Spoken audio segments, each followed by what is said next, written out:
Waiting for something to happen. I need therapy.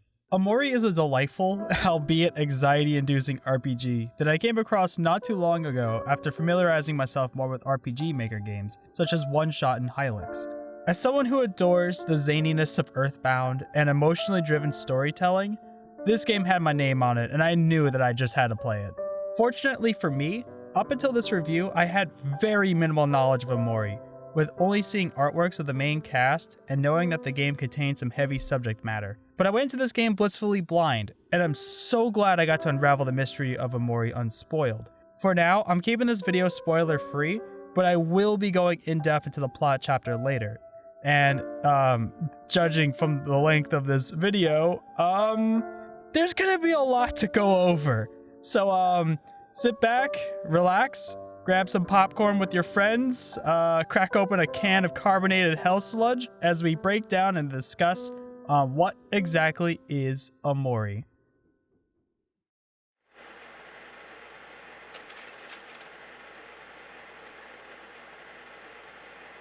Omori is a psychological horror RPG developed by 𝐇𝐀𝐋𝐅 LLC. 𝐇𝐀𝐋𝐅 LLC is run by, well, 𝐇𝐀𝐋𝐅. 𝐇𝐀𝐋𝐅 is a multimedia artist and illustrator, and is very well known for their clothing and apparel line that blends Western anime subculture and street fashion. Set up in 2013, 𝐇𝐀𝐋𝐅's mission statement with their line of work was to, quote, "a way for shy individuals with vibrant personalities to express themselves," which personally resonates with me a lot. They also have done multiple collaborations including Pokemon, Hololive English, Hatsune Miku, Doki Doki Literature Club, and even McDonald's, just to name a few. Omori was a personal project for 𝐇𝐀𝐋𝐅, with the character being an outlet to help them cope through hard times in their life, with the concept of Omori dating all the way back to 2011. Omori started off as a Tumblr blog known as Omori Boy. The blog was about a depressed hikikomori shut-in as he lived his life in isolation. Unlike the silent protagonist in the final game, with each post, Omori vocalizes his inner thoughts as he has a much more cynical perspective of the world and himself. This version of the character is more older and edgy, and a little gross. The blog ran from December 22nd, 2011 to March 14th of 2012, and while it's no longer up, it still can be accessed on the Wayback Machine. In 2012, 𝐇𝐀𝐋𝐅 made a short 15-page story simply dubbed as Omori's Story, letting the visuals tell a narrative of Omori exiting whitespace and spending time with his friends. And later that year, 𝐇𝐀𝐋𝐅 made Omori Sketchbook, in which a handful of these illustrations found their way into the final product. Omori then transitioned into a graphic novel initially. However, this ended up getting scrapped after the first chapter, as 𝐇𝐀𝐋𝐅 wanted to shift their focus into making the story of Omori into a video game, giving the audience a sense of choice on the direction of the narrative. The game was officially announced on the same day the graphic novel was cancelled, on July 31st, 2013.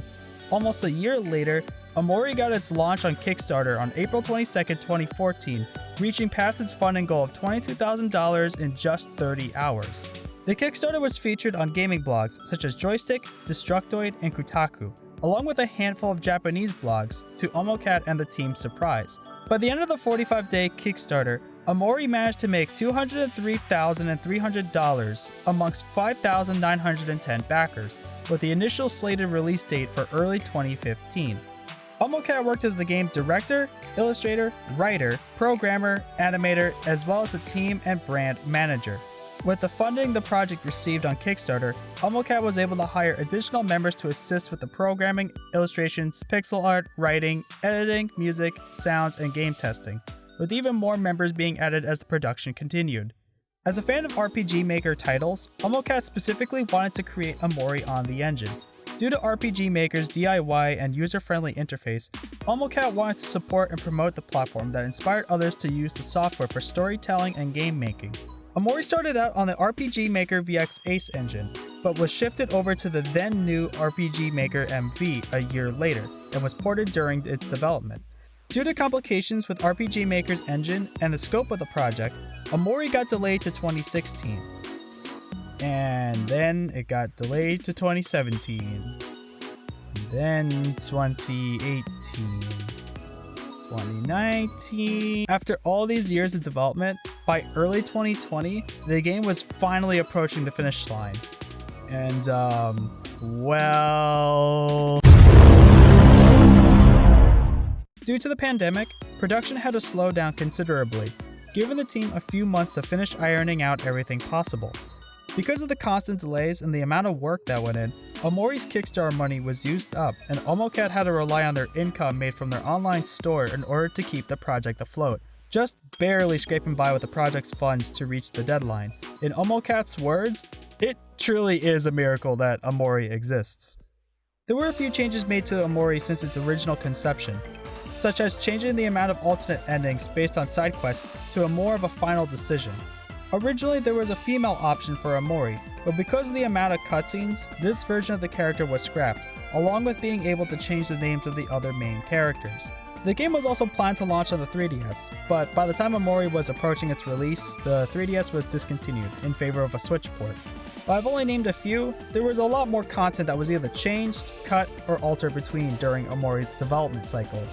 Omori finally released on Steam on Christmas Day, December 25th of 2020, with the Switch and PS4 ports launching on June 17th, 2022, and a planned Xbox One port sometime in the future. Hey, quick editor's note here. Most of this video was recorded back in April, and I thought I would have this completed before the console versions were released, but life had different plans, and this video became much more of a monumental undertaking than I first initially thought. So, the Xbox One version's out now. It came out on the same day as the Switch and PlayStation 4 ports. There are some parts where I re-recorded stuff throughout the video. I also inserted a part where I talk about the console exclusive stuff later on in the spoiler section. But yeah, I just want to let you all know. Anyway, back to the video. Omori released a positive fan reception and fanfare, garnering a cult classic following, with praises from PC Gamer, Rock Paper Shotgun, and Destructoid, commenting on the game for its writing, art style, emotional moments, and psychological themes, along with positive comparisons to Earthbound, Undertale, and Yume Nikki. Most criticisms fall on Omori's gameplay and usage of strategy. Omori has a Metacritic score of 87 with a user rating of 9.2, and an overwhelmingly positive review on Steam. Omori would end up receiving 2 honorable mentions from the 2021 Independent Games Festival, and will receive a Dreamy from the Daringly Dramatic category from DreamHack's 2021 Dreamy Awards. At the time of this video, Omori is still receiving patches and updates, along with the soon-to-be-released console ports.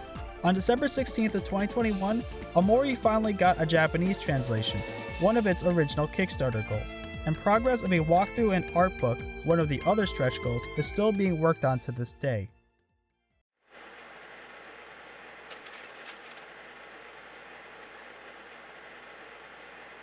As an RPG, Omori plays how you would expect it to, traveling around, defeating bad guys, getting stronger, while following a story-centric plot.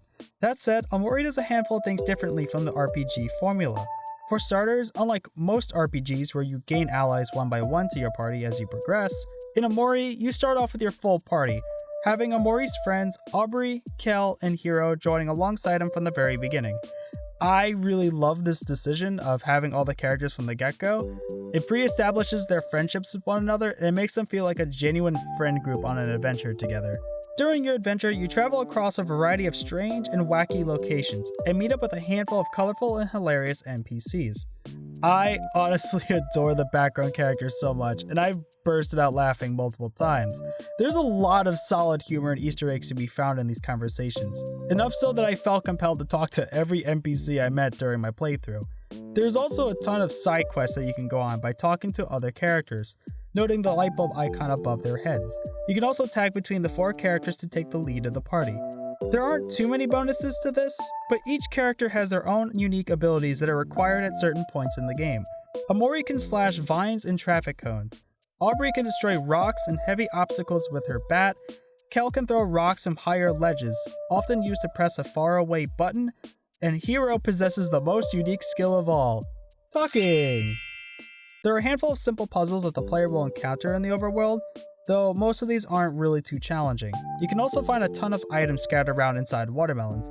These contain healing items, toys, or equipable weapons and charms. Each character can equip a weapon and charm to boost their stats. Each charm has their own varying attributes, which will either boost or nerf your stats. Weapons, on the other hand, are character exclusive, with all cooking-based items exclusive to Hero, balls to 𝐇𝐎𝐔, and bats or elongated weapons to Omori. Omori is the only exception as he carries around a knife that the player cannot change or unequip. Let me see what you have! No! One of my absolute favorite aspects to Omori is the battle system. Just like, look at this UI. It's so charming. I love this. So Omori plays like your average turn-based RPG, giving each character a health meter and a mana meter, though mana is dubbed as juice. Each character has their own unique skills and attacks. Omori is your all-around fighter, Aubrey is your heavy hitter, 𝐾𝐿 is your fastest boy, and Hero has some great defense and acts as your party's healer and support. So what makes this combat unique compared to other RPGs? Well, that's where the emotion triangle comes in.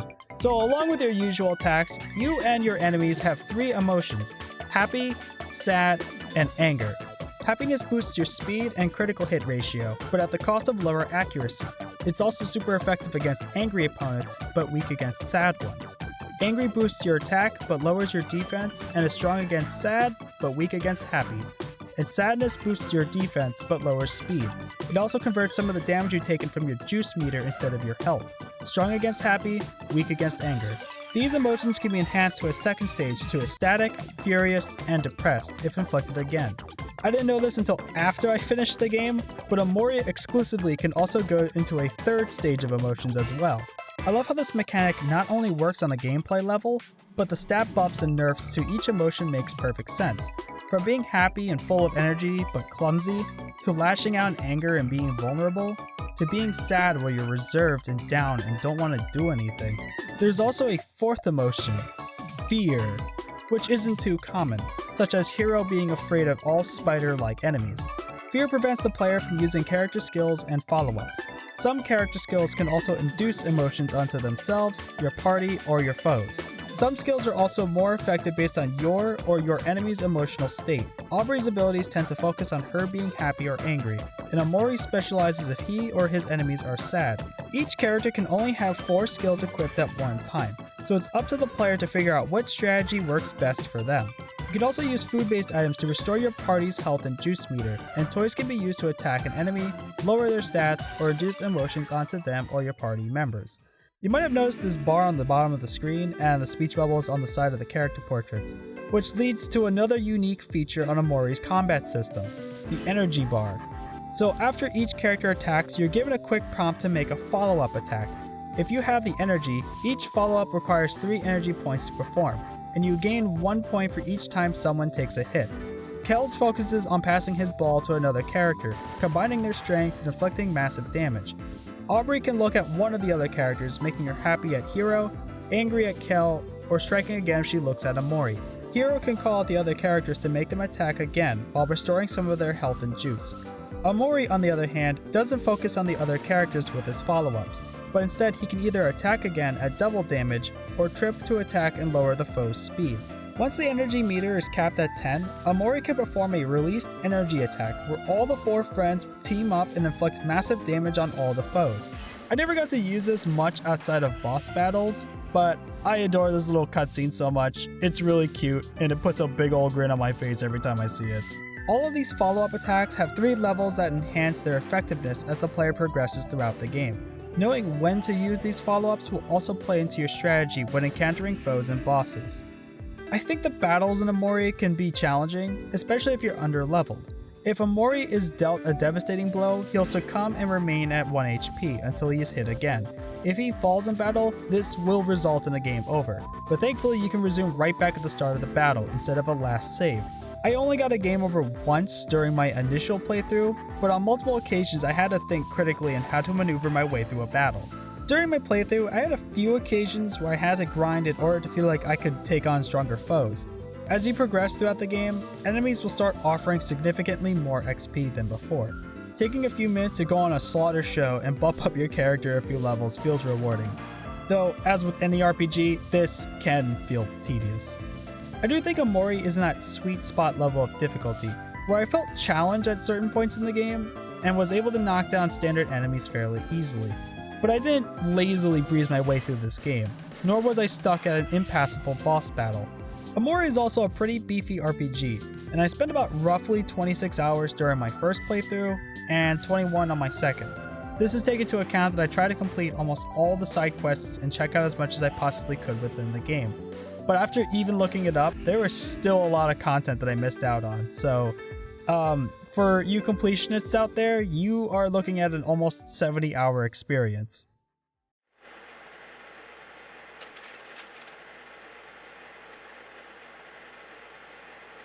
So I'm going to briefly talk about the introduction and the characters before I start getting to spoiler territory. When you first start Omori, you're greeted by a cutscene of Omori crying and Basil trying to cheer him up by telling him, "Don't worry, everything is going to be okay. No matter what happens, promise me that we'll always be there for each other. Promise me." The prominent phrase, "everything is going to be okay," is the overarching main theme to the game, and immediately sets the gravity and tone as to what's to come. You play the role of Omori, a quiet and timid boy who finds himself lying around in an empty world called White Space, and he's been there for as long as he can remember. White Space feels desolate, like nothing exists within this void. It's not necessarily a bad feeling, but a state of numbness and boredom. It's actually quite amazing how the music conveys this feeling with just a few electronic notes. Omori does have a few things he can interact with.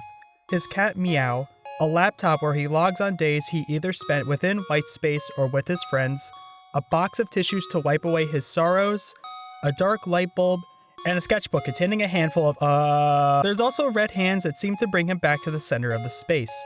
Omori also picks up a steak knife, which is, kinda concerning. He then exits through the white door. However, on the other side, he enters a dreamlike world called Headspace, which starts off in a colorful playhouse room with his friends Aubrey, Kel, and Hiro. After their introduction, the four then head out to meet with Mari, Omori's older sister, and their friend Basil for a picnic. At the picnic, Basil shows everyone his most prized possession, his photo album, which contains a handful of photos of their fun memories together. All of this is really wholesome and adorable, and an absolutely fantastic way to establish the main cast and their personalities from the get-go. As I was going through these photos, I honestly had a pause for a moment when I came across this group photo and saw the forlorn expression on Omori's face. I knew from that moment onward, I was strapping myself in for an emotional roller coaster. The kids then play a game of hide and seek, fight the tutorial boss against, boss, and the children make their way to Basil's house. However, something happens and Basil goes missing. Omori and his friends have to travel around a variety of fun and weird locations in search of Basil. However, like any adventure, it isn't as easy of a task as it sounds, with Omori getting caught up in other people's problems that he and the group must solve. I'm also going to quickly cover the main characters. As I said before, Omori is a quiet and timid boy with an apathetic demeanor. When the children play hide and seek, we learn from Aubrey that Omori doesn't like to be left alone. He also has a phobia of heights, spiders, and drowning, which is pretty standard stuff to be afraid of, I think. When going through his sketchbook, it's kind of an immediate red flag that something is not right with Omori, and there must be some underlying issues that are plaguing him. Unlike his friends who have visual color palettes and expressive personalities, Omori is the only one that's in black and white, which complements his empty and soulless attitude. This left me with a lot of questions as to what kind of kid Omori is. Aubrey is the most cheerful of the group and is very supportive of her friends. She has an optimistic approach on life. However, she is also the most emotionally vulnerable member of the party and acts incredibly anxious, worried, and upset over Basil's disappearance. She also has a crush on Omori, however he never reciprocates these feelings. She can also be headstrong and stubborn at times, and a lot of her character plays off with her conflicts with Kel, as the two of them are always at ends with each other over petty arguments, making their dynamic as children fighting over the silliest things feel so believable. I know my friends and I fought over the stupidest things when we were kids, and I'm sure everyone can relate to that. Kel is perhaps the most clumsy and brash member of the group. He tends to act without thinking on most occasions and lacks awareness on how his actions can affect others. Kel is also the most competitive, energetic, and loudest party member. He never takes things seriously, though he can be apologetic when the situation calls for it. and he does care for his friends, especially his older brother Hiro. But just like Aubrey, a lot of Kel moments shine with his disputes with her, whether he says something gross to annoy her, or they pick on one another for childish reasons. Kel also loves his pet rock Hector, and by default has him equipped as his charm. Hiro is the oldest and the most mature party member. He is the straight man and the voice of reason, and is usually the one to break up fights between Aubrey and Kel. He is also the most charismatic, compassionate, understanding, and pragmatic member of the friend group. While he's physically the weakest, especially compared to his younger brother, Hiro is very intelligent, organized, and super polite to everyone he comes across. However, Hiro also hates letting people down, saying no to others, and confrontation, which can put him in undesirable predicaments. Like Omori, he also has an irrational fear of spiders. As the oldest, he feels responsible for his friends and loves to do domestic work such as cooking.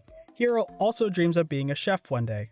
While she doesn't join the party on their adventures, Mari is very supportive of her younger brother and the friend group. She tends to give her friends advice along with showing them new things such as baking flower crowns. Her gentle and kind personality provides a loving and safe space for the friend group. This cleverly doubles as a gameplay mechanic, as she'll always have a picnic set up where the player can save their game and heal their party. She can also remind the player of any side quests that they started and completed. Like Hiro, as the oldest member of the group, she has a sense of responsibility of making sure Omori and his friends are okay. Not as an obligation, but because she loves her brother and their friends dearly. Mari also likes to be mischievous and not take things seriously at times as well. Basil is a gentle soul and loves flowers. He tends to feel empathetic to others, such as Boss, who caused trouble to everybody because he felt left out on their game of hide and seek. Basil is also the most sentimental over objects and things that remind him of his friends, even growing a bunch of different flowers and plants that represent each of his friends' characteristics and traits. He also cherishes his photo album and the happy memories he shared with the group. Basil also doesn't like fighting and confrontation, despite Aubrey and Kel suggesting he learn how to. Because of this, Basil doesn't really stand up for himself and is unfortunately a pushover. Basil prefers to put his friends before himself. However, Basil suffers with self-doubt and low self-esteem issues. Omori is also Basil's best and closest friend, but underneath his soft and bubbly personality lies something troubling about Basil. And that's all I'm gonna say before I start diving into spoiler territory. If you haven't played Omori yourself, here is a timestamp to jump to my presentation chapter of this video. I highly recommend checking the game out for yourself, as unraveling the mystery is the most enthralling aspect to Omori. I will be summarizing major plot elements and providing my thoughts, experiences, and critiques. If you want to just skip to the TLDW, jump to here. I also want to state a severe content and trigger warning, as Omori does contain depictions of anxiety, depression, trauma, and suicide. If you're not in the right headspace emotionally, or if the aforementioned topics make you uncomfortable and you don't wish to hear about it, I highly implore you either close off this video or jump to my presentation chapter. When launching Omori, the game itself even warns the player ahead of time, so viewer discretion advised moving forward. The group begins their search in the vast forest, which is close to their home. Unfortunately nowhere to be found, Kel suggests the party continue to look for Basil in Otherworld, a town that's high up in the sky. They can make it there by climbing a really tall ladder nearby. With the help from his older sister, Mari encourages Omori into going and getting over his fear of heights. In Otherworld, the children help a group of former space pirates who are trying to cheer up their depressed captain, Space Boyfriend, who's missing his girlfriend, Sweetheart. It also occurs to the pirates that a special mixtape the captain made for her must have been thrown out accidentally, and the children agree to help get it back. After traversing a labyrinth of trash, Omori finally obtains the mixtape, only to find out that the captain was actually dumped. I love how Kel isn't reading the room and just plays the song out loud anyway. Good stuff. This enrages Space Boyfriend, leading to Omori's first major boss battle. After fighting it out, the captain comes to his senses and ends his retirement. He also goes back to his former title as Captain Spaceboy. With no sign of Basil in the Otherworld, the children decide they'll check out the bug-infested Pry Fly Forest. Mari once again encourages Omori to fight his fear of spiders. Hiro also being terrified of spiders, and that being his Achilles heel, is quite hilarious. While exploring the spider-infested woods, they take on a sprout mole-eating king crawler. They also get sprout mole masks, and I don't think those masks are made of plastic. Just a hunch. They also make their way to Sprout Mole Village. It's kind of messed up that you spent the earlier portions of this game killing a bunch of these guys, and now you're just interacting with a whole society of them. At the village, the children stop to go see 𝐇𝐎𝐔𝐑𝐒's dating show live. During the show, one of the contestants is accidentally killed, and the host implores Hiro to be a replacement contender. Hiro, who can't say no to people, accepts. We're then introduced to 𝐇𝐎𝐒, an egomaniacal princess who's trying to find the perfect suitor.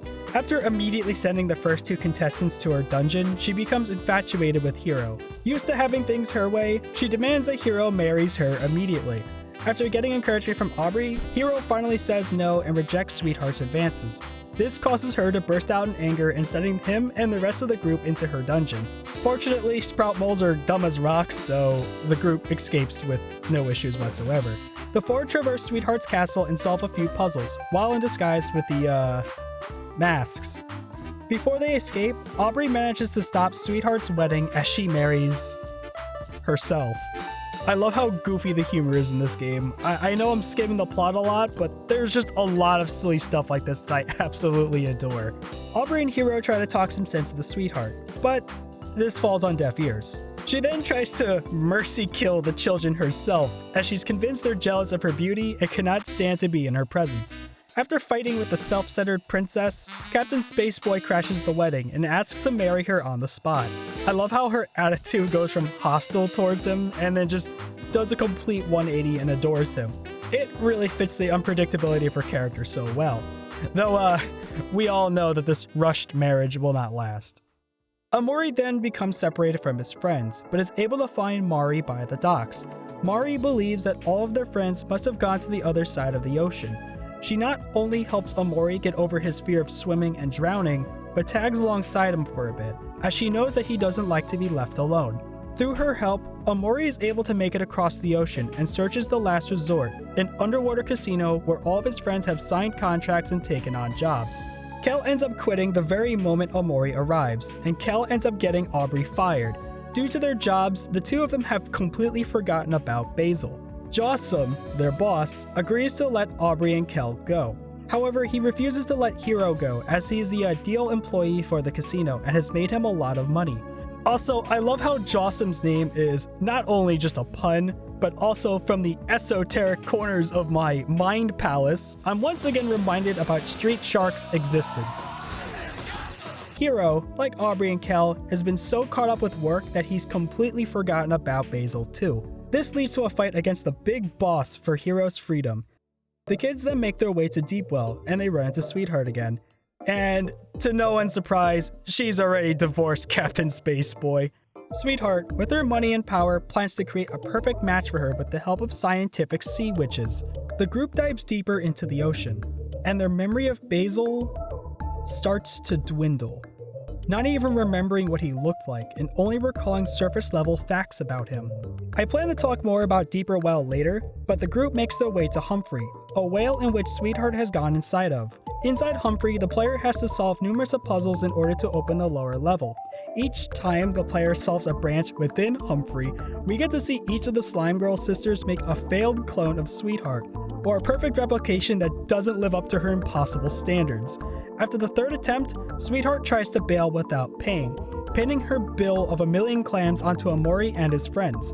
Before she can leave, however, the sisters get Humphrey to digest her.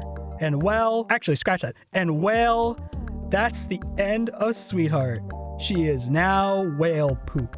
However, after finding no money on her, nor enough from Omori, the sisters then try to sacrifice 𝐾𝐿 to keep Humphrey fed.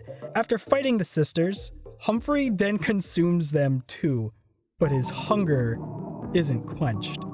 This sequence is actually really terrifying. As you run away from Humphrey's multiple buds, he constantly reminds you that it's too late to escape and you will be eaten. This boss battle right here is really intense and one of the last bosses in the game. Fighting him feels overwhelming as he continues to retort that struggling is pointless as he keeps swallowing you, taking you deeper and deeper inside his stomach. Hey guys, I found 𝐇𝐎𝐿! This fight genuinely feels like an uphill battle with no logical way out. However, through perseverance, the party manages to kill Humphrey and escape. While the gang is safe and sound, unfortunately, all of Basil's friends seem to have completely forgotten about him, and they don't even remember why they were worried in the first place. Throughout Omori's journey, we witness the group search high and low. literally, for Basil. However, despite their efforts, everyone seemed to get distracted on a dime whenever a new conflict of interest made its way. And in most of these circumstances, the children seemed more invested in these side quests, enough so that by the end of the journey, the very memory of Basil as a person was gone. So I think it's time I shift gears here for a sec and focus on Omori and Basil. Since the beginning of the game, the player is made aware that something must have happened between the two boys. Each time we get a new cutscene, it's left eerily vague and we never get the full picture, with each one depicting of either the two distressed, upset, or anxious, or specifically for Omori, left feeling nothing. Omori also never talks, and his friends tend to take the helm of the adventure, but ultimately, Omori is the one who gets to call the shots. From the color palette alone, you immediately know that Omori isn't like the other children. Rewinding back to the beginning, Basil notices an additional photo that he doesn't remember taking. To his confusion and horror, we get to see Basil's anxiety start to manifest before shouting out Mari's name in a panic, hinting at what's to come. This amount of trauma immediately sends Omori right back into white space. During the adventure, the player will encounter a ghost version of Basil, as well as this shadow eye thing dubbed as something. This thing is constantly lurking in the unlikeliest of places, mocking, or perhaps reminding Omori of something sinister. When Omori is brought back into white space for the first time, the player will notice that the white door is no longer present, leaving Omori trapped inside this endless void with only one option of escaping: by stabbing and killing himself. After the first time Omori does this, we're introduced to a boy waking up in the middle of the night. You're given the option to name him whatever you want, with the default option being Sunny. This becomes a revelation to the player that Sunny is in fact Omori, but slightly older and in the real world. You might be wondering why I omitted the Sunny part so far. It's because I generally didn't see this coming when I played the game, and I didn't want to spoil this to new players. Look, I know the reveal trailer does spoil the Sunny parts, and a lot of the marketing also spoiled the Sunny parts, but fortunately for me, I didn't watch that stuff till after I played the game, so yeah! In the middle of the night, Sunny wakes up starving, but is too afraid to go down the stairs. Sunny also has a voicemail from his mother, informing him that they are moving out of town in 3 days, and that his friend Kel has been trying to talk to him. We also learn from this conversation that Sunny hasn't talked to anybody in quite a long time. After failing to go back to sleep, leaving his bedroom again gives the stairway a nightmarish appeal, with an unsettling red glow outside the window. As you can infer, I also avoided talking about a certain other aspect to Omori too. Due to his hunger, Sunny reluctantly makes his way down the stairs. His journey downward starts to become more and more unsettling. We see these hands coming from all angles, closing in on him, and oh my god! Okay, that realistic hand made me jump the first time I saw it. You make your way down only to be grabbed by the hand and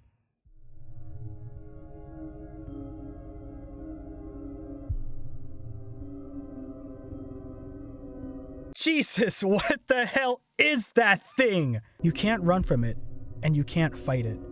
You can only watch it slowly chip away at your health. This encounter legit sent chills down my spine.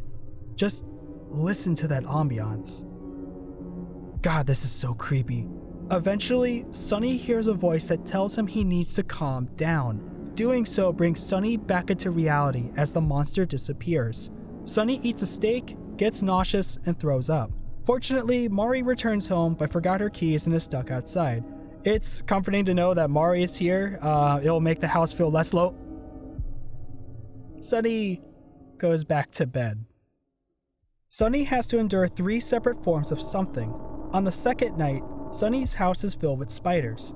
At the top of the staircase, he encounters something again, who's taken on the form of a spider. I will be omitting these nightmare something portions from my presentation chapter, as I really don't want to spoil these moments to new players either, but I absolutely adore how unsettling and creepy these encounters are. The dark, realistic claymation art style is such a juxtaposition from the pixel art, childlike crayon drawings, and bright colors the player has been adjusted to. making their presence feel so otherworldly and terrifying within the context of the game. My mind immediately thinks of the King Ramses episode of Courage the Cowardly Dog. As kids, we all remember how terrifying this dude was because, unlike the rest of the characters, he stuck out like a sore thumb due to the contrasting 3D art style, making him one of the most iconic, if not the most iconic moment within the show. During this encounter, Sunny hears another voice, telling him that he needs to clear his mind and focus. Just like last time, Sunny focuses back into reality and the monster disappears. Sunny has a third encounter the following day, but this time his house is underwater, going deeper and deeper down the stairs as something starts to drag him further down into the depths. But this time, the voice tells him that he needs to persist, telling him that no matter what, he mustn't give up, no matter how hard it takes. Each time he does this, he gets closer and closer to the surface until he overcomes. As Sunny faces each of these three fears in the real world, Omori is able to fight the same fears within Headspace and explore new areas. The chapters in Omori can be broken down into 4 parts: the prologue, 3 days left, 2 days left, and 1 day left until Sunny moves away. As you progress, you'll be switching back and forth between Sunny in the real world and Omori in the dream world. Despite them both technically being the same character, I will be referring to them separately. Omori is Sunny's internal doppelganger, the younger version of himself where he continues living and having fun adventures with his friends within the safe world of Sunny's mind. Sunny, on the other hand, is more or less just a living vessel for Omori, and a husk of his former self.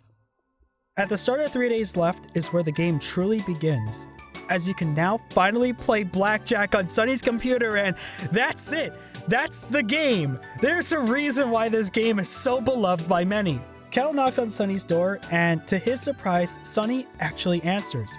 Kel suggests they hang out one last time before Sunny moves away, and the two end up going to Hobbies, their local hobby shop that they used to hang out at when they were younger. Kel informs Sunny that Hiro is coming back home to visit from college and wants to get him a welcome back gift, and the two find a copy of a cookbook that Hiro used to own. Here, the player gets to explore Faraway Town and interact with a handful of its citizens, which contain humans as well as the strange creatures that you've seen throughout your...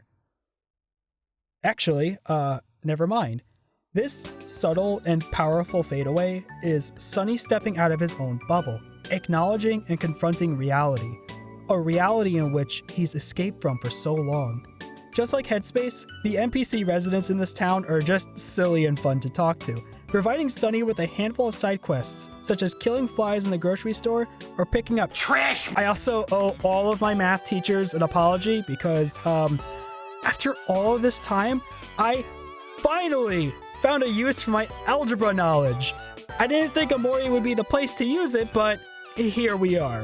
While the year is never flat out said, based on the technology used, it can be inferred that Omori takes place in the late 90s or early 2000s, which, as a kid growing up around this time, makes me feel super nostalgic. And old. A lot of characters and enemies that Omori encounters in the realms of Headspace are based on real-life counterparts of people that Sunny knows, or pulling from fictional characters from TV shows, video games, comics, or other media that he's consumed and familiar with. Dreams are straight up weird sometimes. At the park, the boys witness Basil pleading with a girl named Kim for help, who is bullying him. Kel steps in to protect Basil from Kim, only for her friends to show up and cause a commotion. The leader of this group of troubled teens is none other than Aubrey. Aubrey antagonizes Kel and even passive-aggressively scoffs at Sunny. It's also here that we learn that Sunny has isolated himself within his house over the past 4 years. Fueled by rage, Aubrey starts a fight with Kel and Sunny. This sadly leads to a boss battle against your former friend. There's something particular that happens during this fight. When Sunny attacks, we, the player, realize that we're no longer in a fun and silly RPG with colorful locales and wacky bad guys. This is real life, and you just attacked Aubrey with a steak knife. This immediately ends the battle as Aubrey falls to the ground bleeding. She and her friends then angrily retreat. I was really surprised to see Aubrey's violent personality shift, and it left me with a lot of questions as to how she ended up this way. This was also roughly about 6 hours into my playthrough, and up until this point, she's always been the cheerful one of the group. And within the adventures of Headspace, her friendships with everyone felt genuine. Seeing that, in reality, her friendships with everyone has dissolved, and became antagonistic is downright heartbreaking. I also really felt bad for Basil, and seeing him get bullied by the other kids really just hurt me on an emotional level. Kel thanks Sunny for helping out, but takes his knife from him and scolds him for carrying it around. Look, in Sunny's defense though, Aubrey was using a baseball bat with nails in it. It doesn't justify Sunny carrying around the steak knife, but if this was a switchblade, I think this would be considered self-defense.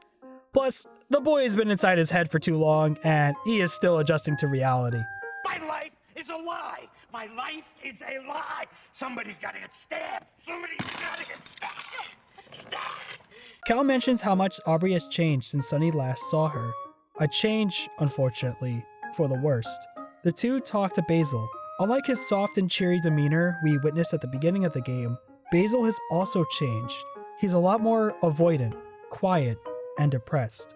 He informs Sunny and Kel that his grandma hasn't been feeling too well, and he refuses to hang out when asked, but he agrees to walk with the two to his home. Before Sunny and Kel leave, Basil asks the two if they remember when they used to be friends and how he used to take pictures of everyone. He informs them that Aubrey has stolen his photo album. Kel immediately agrees to help get it back, as he knows how much the album means to him. Kel also assures Basil that they're still friends, despite not interacting as much since they were younger. And this moment right here just really hit home for me. I have a handful of friends that I might not talk to for months or even years, but they still mean a lot to me. Seeing Kel, the once immature, reckless, and careless member of the group, be the one to act responsible, kind, considerate, and do absolutely everything possible to help out Basil is such a strong character development arc, and it really made me love and appreciate him so much more. Like Aubrey, I was genuinely surprised at how much Kel has changed compared to his Headspace counterpart. Sunny and Kel check Aubrey down by talking to her friends. Which, I mean, having to resort to fighting them. This whole sequence takes a breather from being serious, and it's just completely bonkers.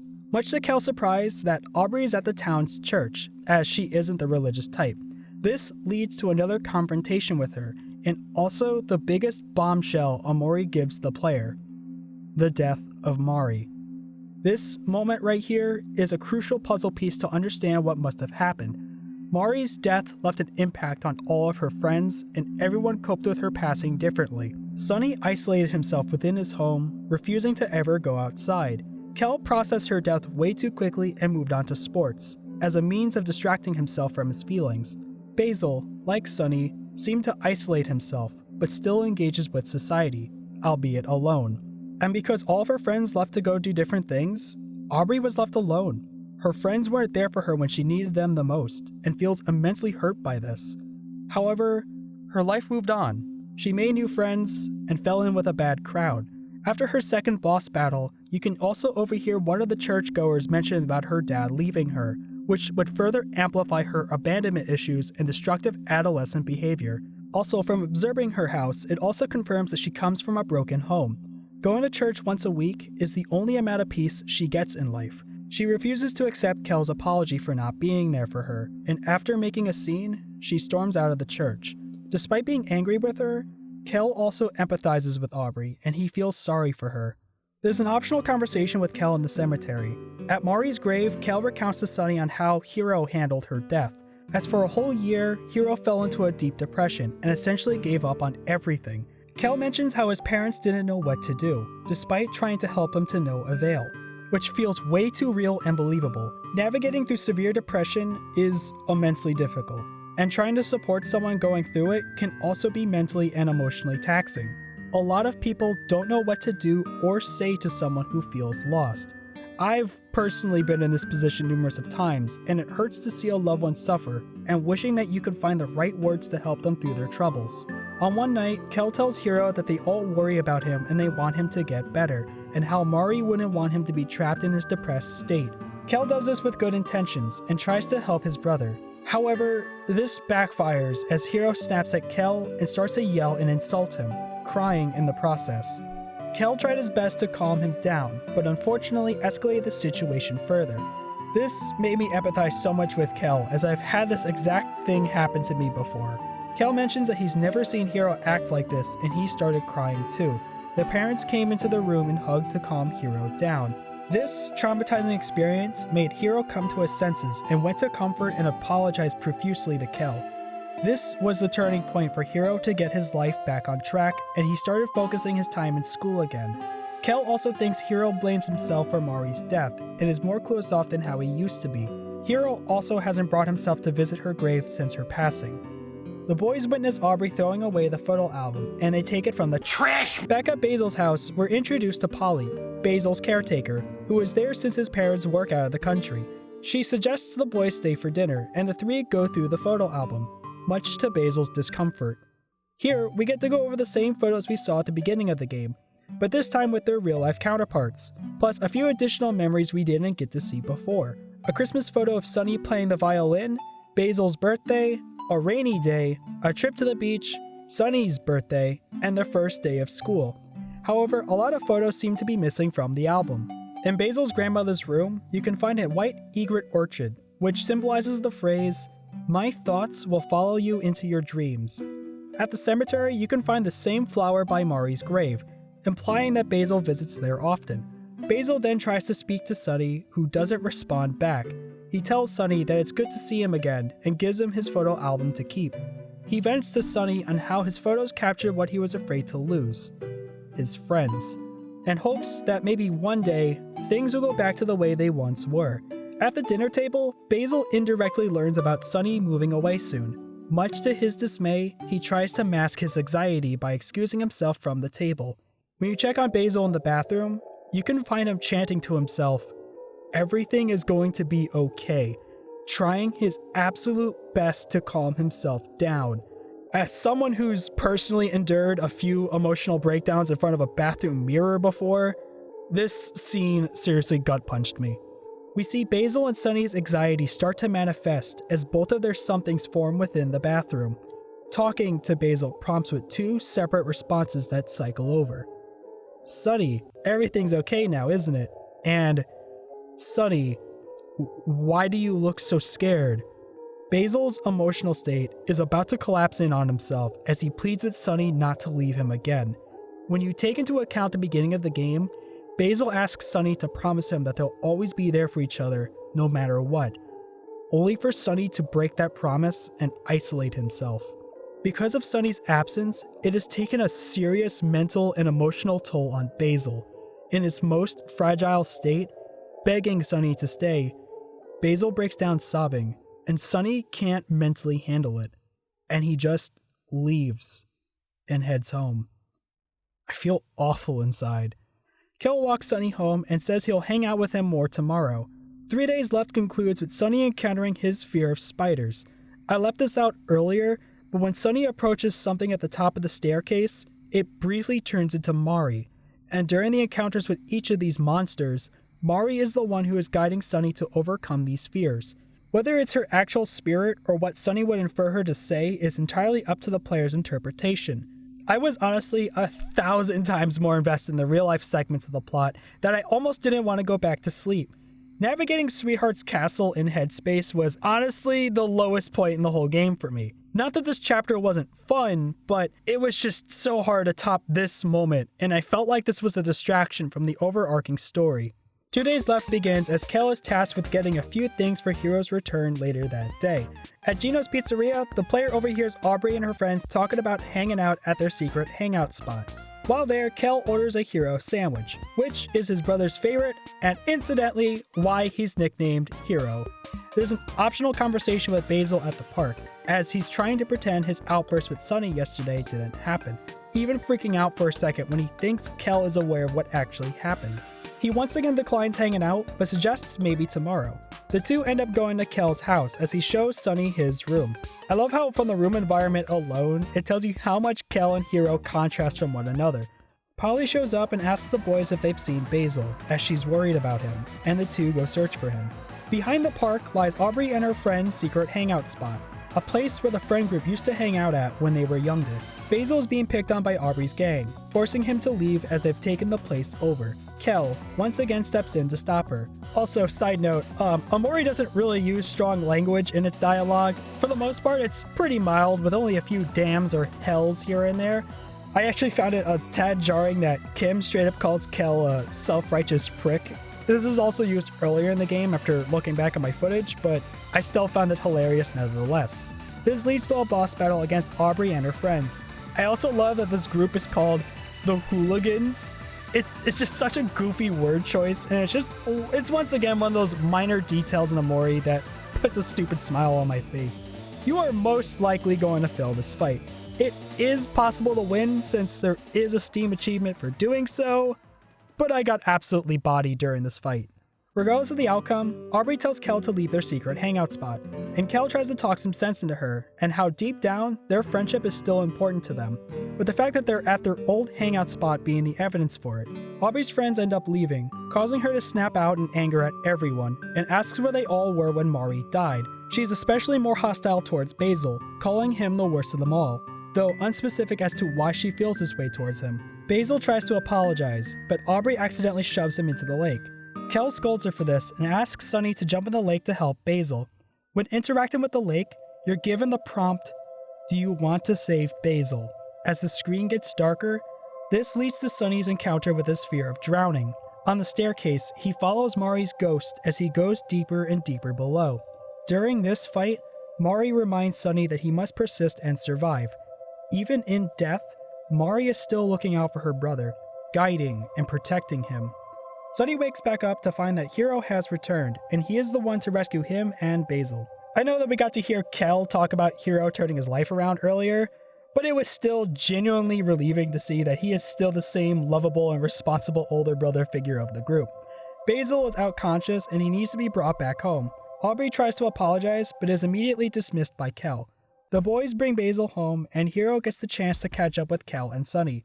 To his surprise, he didn't even recognize Aubrey earlier and is concerned about her. Kel tells Hiro that Sunny has Basil's photo album, and the three of them end up going through the photos together. Also, was Sunny just carrying that album around? Those photos had to have been ruined when he jumped into the lake earlier. Hiro is disappointed to realize that all of the photos containing Mari seem to be missing from the album. Hiro asks Sunny if the three of them can visit his place one last time. The brothers reminisce to their younger days as they look around Sunny's empty home. Hiro goes into the piano room, a room that Sunny had refused to enter prior. Hiro plays a song and asks Sunny if he still takes up the violin, to no response.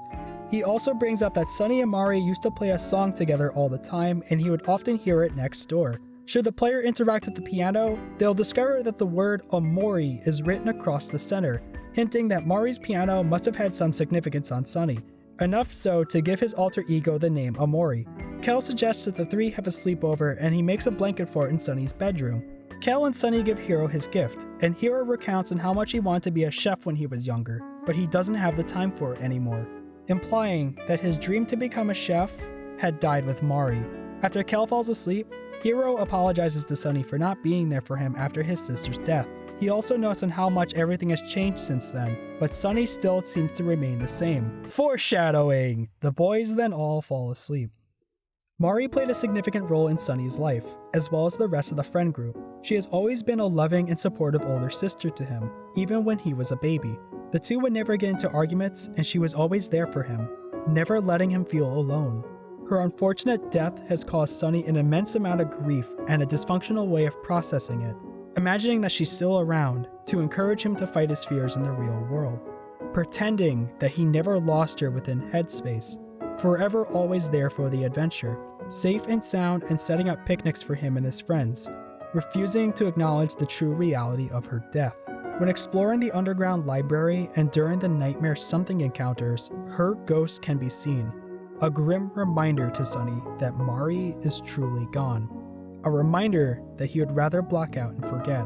If the player reads her tombstone, it says, "The sun shined brighter when she was here."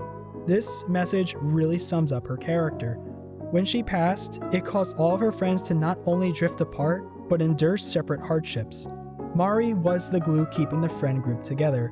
This is my own speculation, but had it been one of the other children who had passed, I believe Mari would have done everything possible to check on everyone and help them all cope with the loss together. Even Mari's theme, "By Your Side," is such a magnificent piece and is one of my favorite songs in the whole game. When the player first hears this beautiful piano melody, it brings a warm, safe, and peaceful atmosphere, like everything is going to be okay, and we only ever hear this song whenever Mari is present. However, as the player progresses, By Your Side starts to recontextualize itself. After finding out about Mari's passing, this song takes on a new meaning. It's a melancholy reminder that Mari is gone, and the only place she can exist now is within Sunny's memories.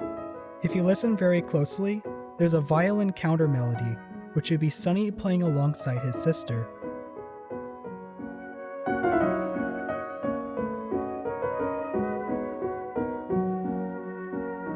There's also a faint counter choir melody with an eerie ghostly effect, as a subtle nod that Mari isn't within the world of the living anymore.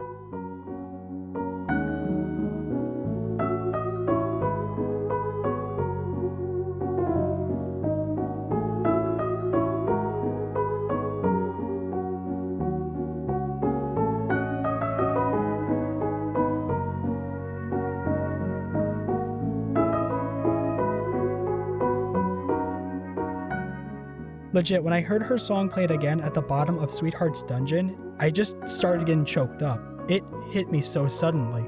This wasn't even the first time hearing the song after her death either. When Omori returns to 2 Days Left, he can find Mari at the end of the dock. Not only does she help him get over his fear of drowning, but swims with him so he doesn't feel alone. Inside the lighthouse, you can find a family picture that's in ruins. Once they reach the dock, Mari praises Omori for getting over his fear of swimming, but reminds him that there's still one big thing he's afraid of that's harder to overcome. After reaching a huge curtain, strikingly similar to the one found in Mari's piano room, Mari tells Omori that he's forgotten something important as she heads towards the curtain. She laments that she knows she shouldn't have followed him, but she feels lonely without everyone. How it's not her place to say anymore, but hopes that Sunny, not Omori, is still there and misses him greatly. Mari then turns into a ghost and says goodbye to her brother as she disappears through the window. This part really had my eyes watering so much. Mari does still show up throughout the adventure with her picnics, but it's Sunny's subconscious refusing to truly accept her death. Sunny's real memories will reoccur during Omori's adventure in Headspace. At the beginning of Basil's photo album, we're introduced to a handful of snapshots into his past. However, the photos aren't exactly accurate when you cross-examine them with the real ones later on. In the prologue, after defeating Space Boyfriend, Omori chases a ghost version of Basil. While there, the player can examine 6 specific memories. One about watermelons, a birthday cake, umbrellas, Mari's cookies, dreaming about the future, and a gift. When following Basil, Omori will find a music stand with sheets and a large family picture, both of them scribbled out. At the end of 3 Days Left and defeating Sweetheart, Omori will find himself in an underground library beneath the surface of his magical dream world. Here, you can read a handful of memories, but with the names being omitted. With context clues, you start to realize who is who in each of these little stories, such as Sunny falling asleep on Aubrey's shoulder on a car ride home and feeling happy, or how on a hot summer day, everyone was pitching in to build a treehouse, and how he knew he should help, but he really didn't want to due to the heat. And another notable memory is one where Kel and Hiro are diving off of a tall statue at a lake and urge Sunny to join them. Before Sunny jumps off, he finds a spider on his shoulder, panics, and falls into the lake and almost drowns. With the final memory being a Saturday morning where the kids would hang out and watch TV together, to Sunny's dismay that he'll miss out on the last hour of his free time for violin tutoring, starting to regret playing the instrument. By the end of Omori's adventure, he starts to forget about Basil, and his interpretation of him starts to skew. Deeper Well is quite fascinating as each of the NPCs will provide facts about the mind, not just applying to the game you're playing, but in real life as well. It's very Time changes who we are. Humans, open parentheses, and Fox. Oh wait, I wasn't supposed to say. Humans are complex creatures, and as we get older, our goals and values change. We have limitations as to what we can do, how our memories come and go, but our fondest ones or the most eventful memories are the ones that we can recall. Can you remember what you ate for lunch on Monday 2 weeks ago? Odds are, unless it was like your birthday or you got proposed or something, you don't remember. But if I asked you what you ate yesterday, you could probably recall the meal you had. As a reminder that our memories fade away over time. The NPCs inform Omori that time will make the truth become clear, how he has the power to change his own future. Another NPC tells him that it's selfish to dream for so long when there are others expecting him, subconsciously aware that Sunny shouldn't continue to isolate himself from his friends. They also address Omori as Dreamer. There's also an optional conversation where the player can learn more about the lore. How white space is a defense mechanism for Sunny, but his consciousness cannot be erased, as his repressed ideas will continue to exist in the form of a black light bulb. You know, it just occurred to me that out of the 18 games I've covered so far on this channel, 3 of them heavily involve light bulbs. So, here's an idea. You should like and subscribe. Yeah! There are also 3 great creatures who existed before Sunny created Headspace. The oldest being Humphrey, as he is no longer the same person but is now a parasite within himself. He originated from a children's book that Sunny used to read. The big yellow cat is Sunny's favorite, who watches over the door to white space. His conception stems from either Sunny's calendar or the big metal cat found in the playground. And a third being that is the wisest. However, she has done something to Sunny and was stripped of her wisdom and has been banished to a place deep below. We will come back to this one later. As Omori progresses deeper more slivers of something start to appear, with the environmental storytelling that there's something Omori hasn't unearthed yet. You can't hear this really well if the music's at its default setting, but interacting with each of these will faintly say, though I first thought it was initially saying. After killing Humphrey, Omori swims through a river, noting the hands all over the walls. The player discovers that Omori has relived this adventure again and again, but has always ended by this point as the truth was removed. How Basil's existence is a reminder of that truth, and how Mari is the one to always guide Omori. That Basil and Sunny are somehow linked to Mari's death. While there is no real danger inside Headspace, each time Omori reboots his adventure, his friends would suffer an unfortunate fate, leaving behind only their bones. Wait a minute. In Sweetheart's Dungeon, you can find some of these skeletons lying around, and there's even a hidden torture chamber in the back where some of these skeletons also have Aubrey's bow. Ah, hell, these are past installments of the Friends. Your bones are scraped clean by the desolate wind. I joked earlier, but that's actually Aubrey, Kel, and Hero's bones that are found inside Humphrey. It's not Sweetheart's. Sunny also couldn't bear the thought of Mari dying again within his Headspace adventure, restricting her role to only picnic blankets for her safety. This is why, when she followed Omori across the ocean, she knew that she shouldn't have come and left the safety of the picnic blanket.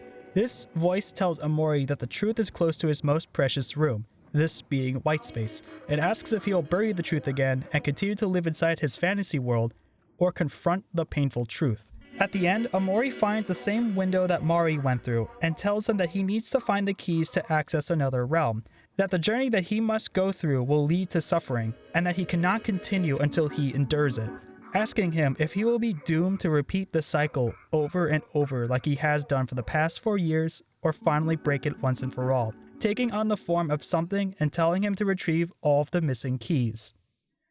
Earlier on in the adventure, Omori interacts with his laptop and provides the player with a game of Hangman. In order to play the game, the player must search across the world of Headspace and find the missing keys. The player can open the menu at any time, providing hints for each of the letters. Some of these are actually really well hidden too, making Omori not just a psychological horror RPG, but also a collectathon. Each time Omori obtains a letter needed, there will be a brief cutscene which will provide some hints of the greater picture. They start off fairly minor, such as Omori feeling a chill, but as you grab more and more of these keys, these sensations get a lot worse. Seriously, some of these are pretty unsettling. When Omori obtains the last key and enters the hole, he ends up in a dark forest. As he moves upward, another crucial piece of the puzzle is revealed to the player. A tree with a noose on it, revealing that Mari's death was actually a suicide. I genuinely stopped and froze here at the moment. You can even see this in my recorded footage. Call me stupid and naive, but up until this point, I honestly thought Mari must have died in a tragic accident. As I've mentioned before, Omori does warn the player that there are depictions of suicide. However, I took this as Omori killing himself in white space. I never considered the possibility of Mari ending her life, and it makes so much sense as to why everyone was so shocked about her passing. Especially explains why Hero blames himself for it, as he feels guilty that he couldn't prevent it from happening. But that also raises further questions as to what Basil and Sunny have to do with her suicide. Interacting with the man in the sequence tells Omori, "Stay away, you are not my son," as he continues to try to chop the tree down to no avail. Whether this is something that Sunny's father actually said to him, or it's something he thought up is up for debate. Another revelation I didn't realize till afterwards is that, with context clues, Sunny and his mother are the ones that are moving, using phrases such as both of us, and saving the game in her room just says mom's room, confirming that his parents have also just gone through a divorce. Whether it's due to Mari's death is left for discussion, but it's heavily implied it was a factor. After collecting all the keys needed, the Round of Hangman spells out, "Welcome to Black Space." So before I talk about Black Space, One Day Left, and the endings, I want to remind you of a content warning, as we will be talking about suicide and trauma.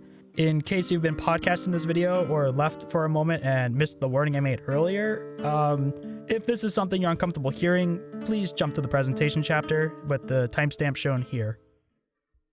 Back at Basil's house, the floorboards have been completely ripped apart, and Omori must dive deeper into his consciousness. Remember when I said how creepy these something encounters were?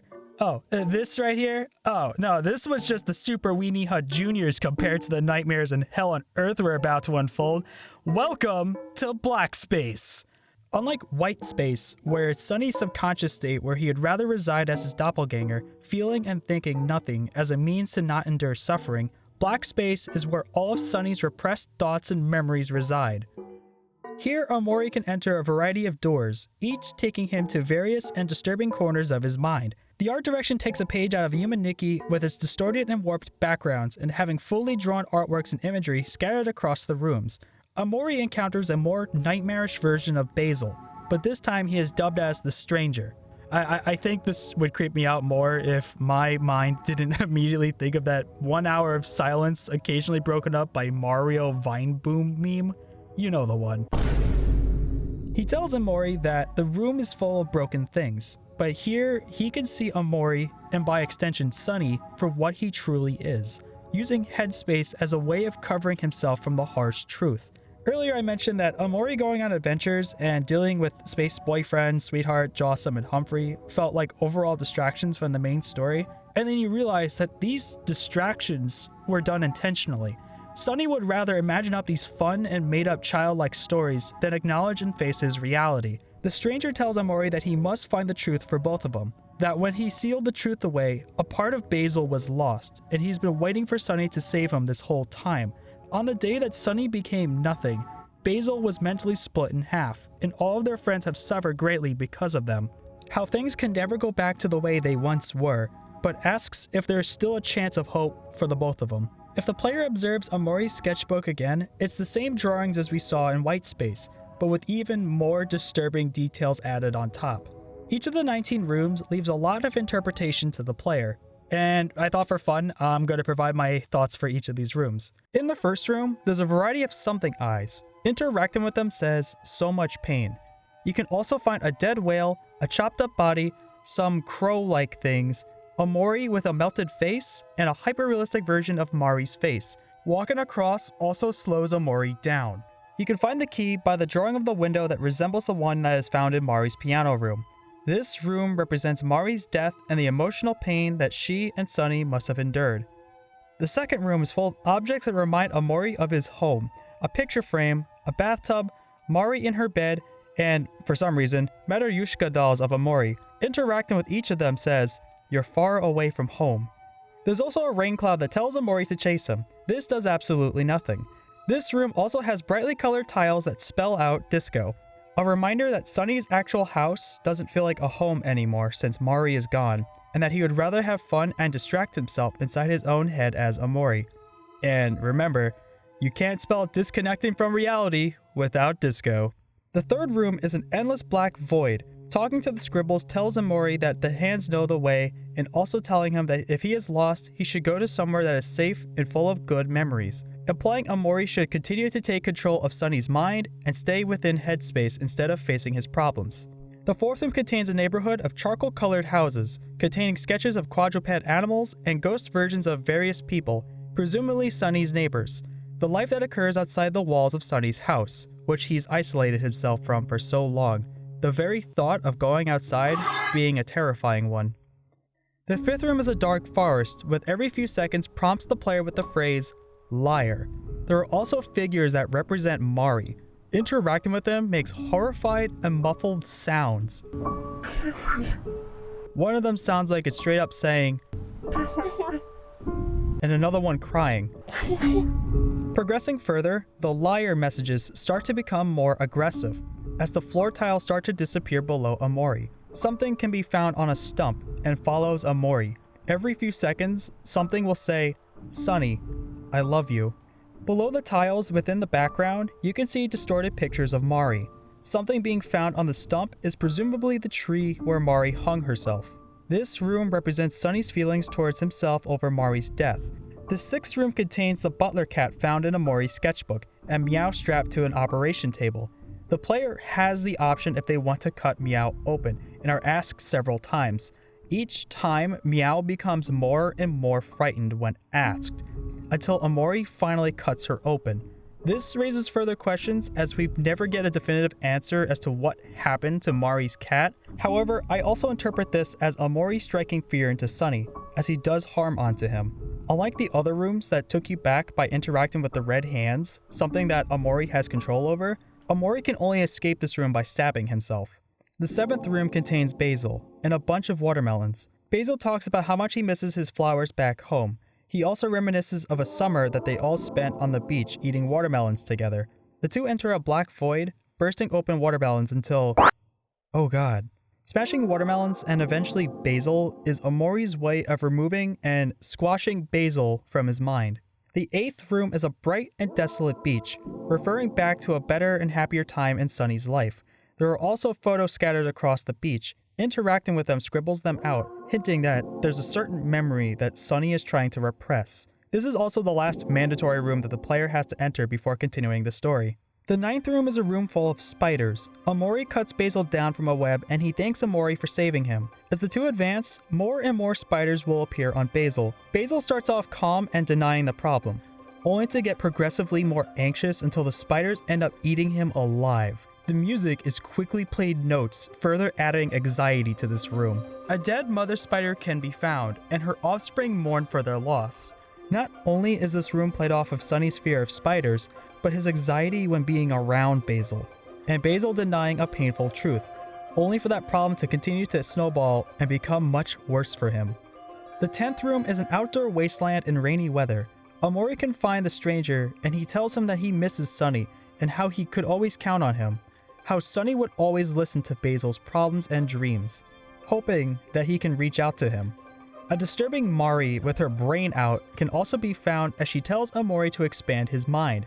Perhaps the tamest of all the rooms, this encounter with the stranger is modern-day Basil, hoping to see Sunny become part of his life again. Almost all of the trees here are dead, and nothing but mud and leftover household objects are scattered about, symbolizing the nothingness state of Sunny currently. But with a few patches of grass and flowers, gives the possibility of hope that his life can once again grow and prosper, so long as he expands his mind to the possibility of change. The 11th room consists of a dark void where Omori's friends walk around without faces. Talking to each of his friends gives no response. Wait. Okay, this Hell Mari portrait scared the absolute hell out of me. Mari and Basil will have their portraits change if you interact with them enough times. Mari a second time will display something, and Hell Mari a third time, whereas Basil's face is covered by his something, representing their roles in Mari's suicide. And perhaps the friends around the floor are former versions of themselves, the ones that Omori abandoned whenever he would restart his adventure in Headspace. A little disturbing detail I didn't notice till checking out the wiki on this one is that the tiles on the floor also spell out "kill me," representing Mari's, or perhaps Sunny's, suicidal thoughts. The 12th room contains a bunch of construction platforms as well as a bed. There are also trees and streetlights built on these platforms. Reaching the top contains Sunny's treehouse and Basil. Basil is happy that Omori has found him and follows him around. The interior of the treehouse is filled with static and decayed imagery, and interacting with each object will just say what's in front of Omori. Each interaction mixes up the words a bit, saying phrases such as gone or fun, representing his fleeting memory of his clubhouse and the memories he shared in it. Climbing downwards, an elevator appears, prompting the player of which location of Headspace they want to go to. Basil mentions to Omori that he wants to confess something to him, and then the elevator stops. As he walks out, Basil gets his head stuck in the door and gets decapitated. This violence against Basil is getting out of hand here.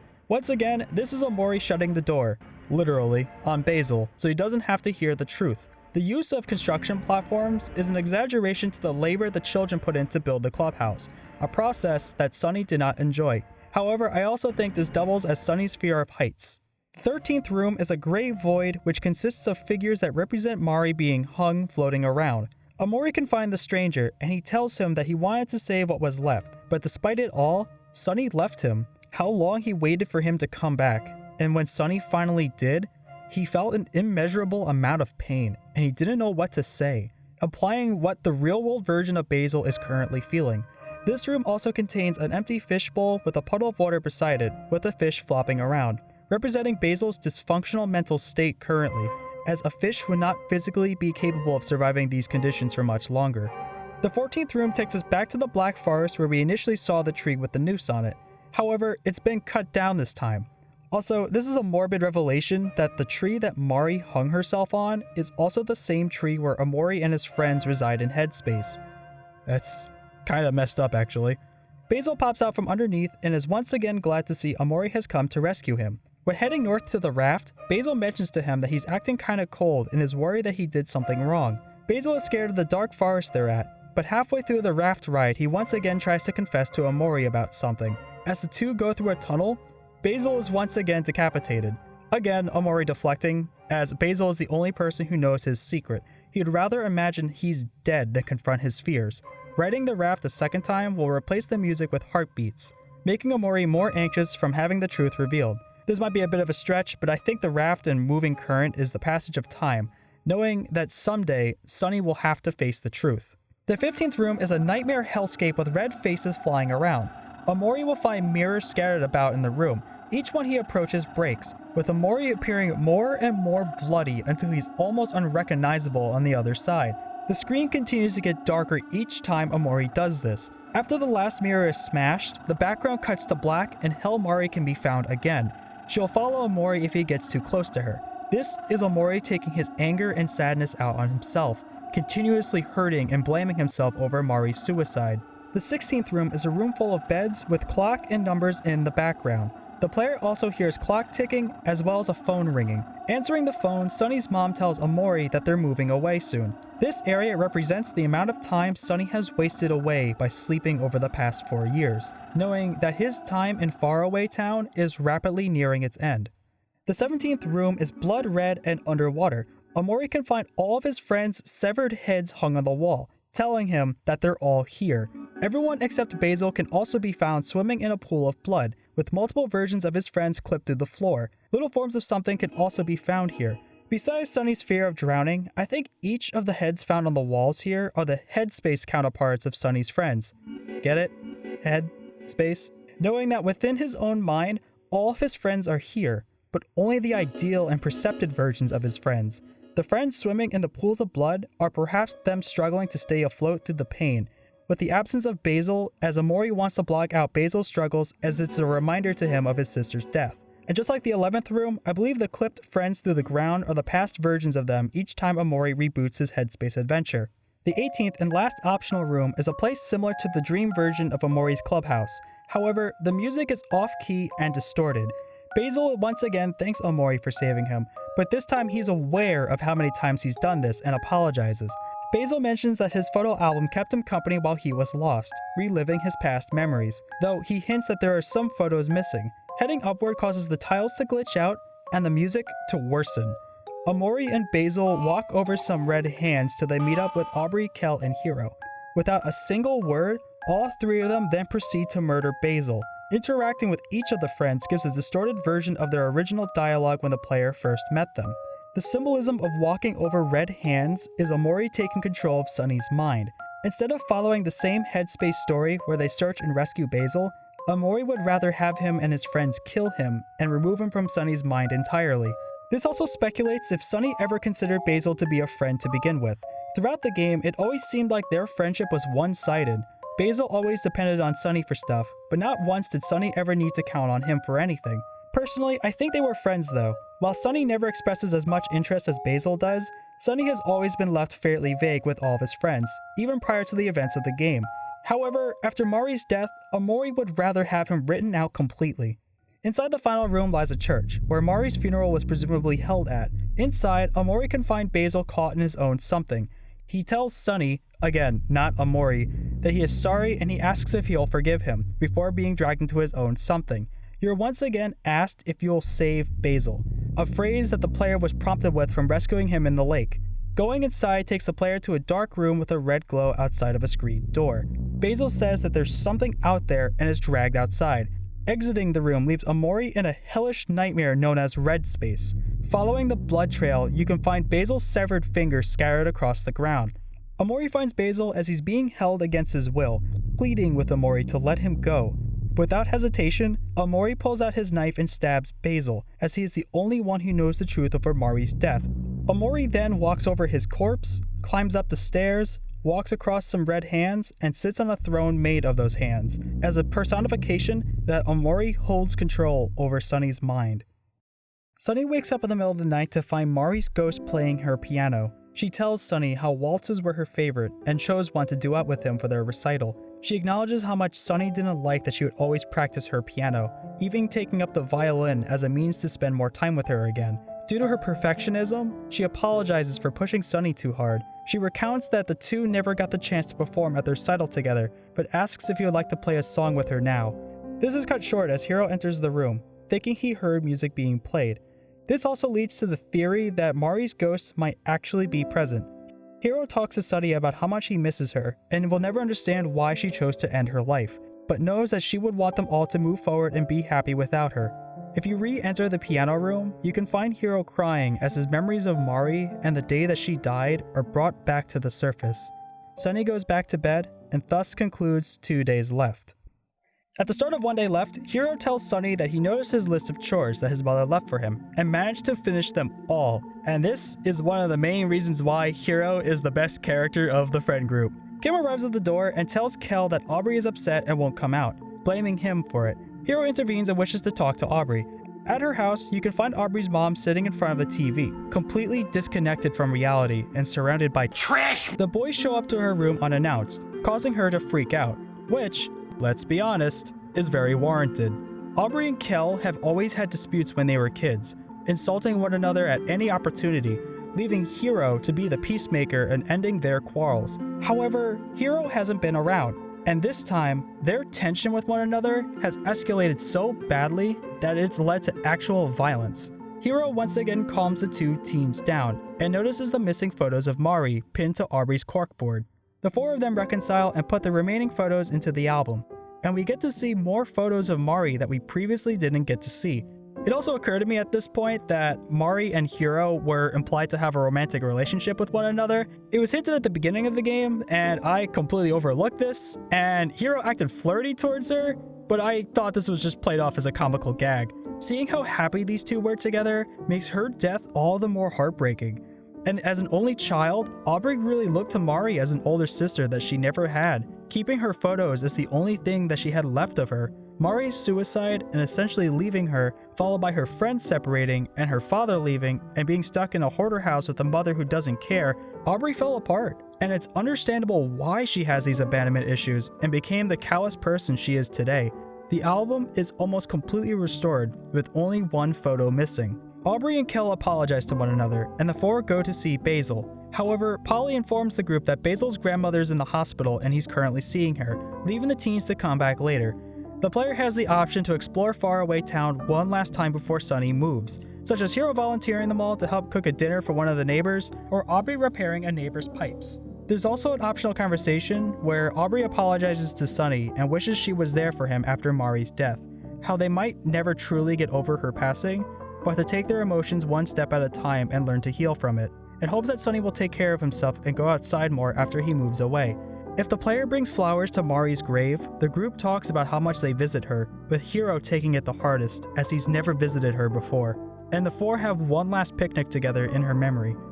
After all this time, it was really wholesome to just see the four of them do a variety of activities and hang out at places they used to go to when they were younger, reliving some of their childhood experiences when life was so much simpler. Also, I loved seeing Hiro absolutely lose it when a spider is found in his room. This is freaking gold. At Sunny's house, the four go through the backyard screen door, the same one that Basil was dragged through back in Black Space. The teens approach the stump of the tree where Mari hung herself and reflect on the day she passed. Hiro recounts on how he and his mom went to get nice clothes, and Kel and Aubrey's dads took them both to get haircuts. All three of them were getting ready to go see Mari and Sunny's first music recital together, a night everyone was excited for, that they would always cherish forever, only to tragically find out about Mari's suicide later that night. Not knowing why, and never knowing why she would ever go through with it, wishing that she would have told them what was wrong so they could have done something to prevent it. They then check out their old clubhouse. Abandoned by time, the three reflect on the great memories they once shared inside. Sunny finds the last missing photo, old and weathered. Sunny notices that on the backside of the photo, he left a reminder to himself that something is locked away in the toy box, and takes the key. Back at the stump, Aubrey realizes how everyone has processed Mari's death differently, and apologizes again for pushing everyone away. She recounts trying to reach out to Basil shortly after Sunny isolated himself. However, Basil was avoiding her. At his house, she took a look through his photo album when Basil was in the bathroom, only to find out that he scribbled out everyone's faces with a marker, including Mari's, which upset her immensely, taking all of her anger out on him, stealing his album, and getting the other kids to bully him as well, as she feels horrible inside for doing so and breaks down. Hiro and Kel go to comfort her. Sunny, notably, takes a slow step backwards. We'll put a pin on that one for now. Kel recounts how he stayed out of their quarrel as he was afraid that he would make things worse, which, if you recall earlier when he tried to cheer up Hiro, it makes perfect sense as to why he stayed out of it. He's convinced that he'll only exacerbate the situation if he were to step in. As the oldest, Hiro also feels irresponsible for not being there for everyone, and also apologizes. They all promise to be there for one another moving forward, and never let each other suffer alone, as they all go in for a big group hug. It's a very heartwarming and healing moment for all of them to just come together and support one another. Aubrey then tells them that she wants to apologize to Basil, and they make their way back to his house. Polly informs them that Basil has returned, but has locked himself inside his room and refuses to answer her. Hiro tries to talk to him, and Aubrey tries to apologize, both to no response. The teens spend the night at Basil's house as they try to be there for him. With his grandma's declining health, getting bullied by Aubrey's group, and Sunny, his closest friend, moving away, Basil's emotional state has hit an all-time rock bottom. I don't think I can verbally express on how anxious and worried I was for Basil. Since stepping into Black Space, Omori has, and I do mean this without exaggeration, left me on the edge of my seat. I had absolutely no idea which direction the story was going to go. The four sit in the living room and watch TV together. Hiro tells the group that he was happy that they all got to hang out together, just like how they used to one last time, and he thanks Sunny for having the strength to step outside his home and spend time with them, aware that the past few days have been very challenging for him. He wishes Sunny the best and not to worry after he moves away, telling him, "Life gets better. You just have to stay positive." A short and simple message, but a powerful one. Aubrey reflects on this and tells Sunny that he should visit someday so that they all can hang out together again, before all of them drift off to sleep. We're given a cutscene similar to the intro. "Don't worry. Everything is going to be okay. Will you forgive me, my best friend?" However, instead of Sunny being the one crying this time, it's Basil enveloped by his something, reversing the roles. Unlike the last few times where Omori was the one to take control, this time, Sunny is the one to end up in white space. Omori can be found doing nothing, and Sunny then smashes the black light bulb hung from the ceiling. In the dark void, Sunny finds something again, and confronts it. Just like the previous battles, Sunny can't hurt it. This battle takes him to all three of the previous fears Sunny encountered throughout the game, making him calm down, focus, and persevere throughout the internal fight. After conquering all three of these fears, we see a blurred and unknown enemy. As Sunny calms down and focuses, this enemy turns out to be Mari's hunged corpse, and the dialogue used feels so unsettling and anxiety-inducing.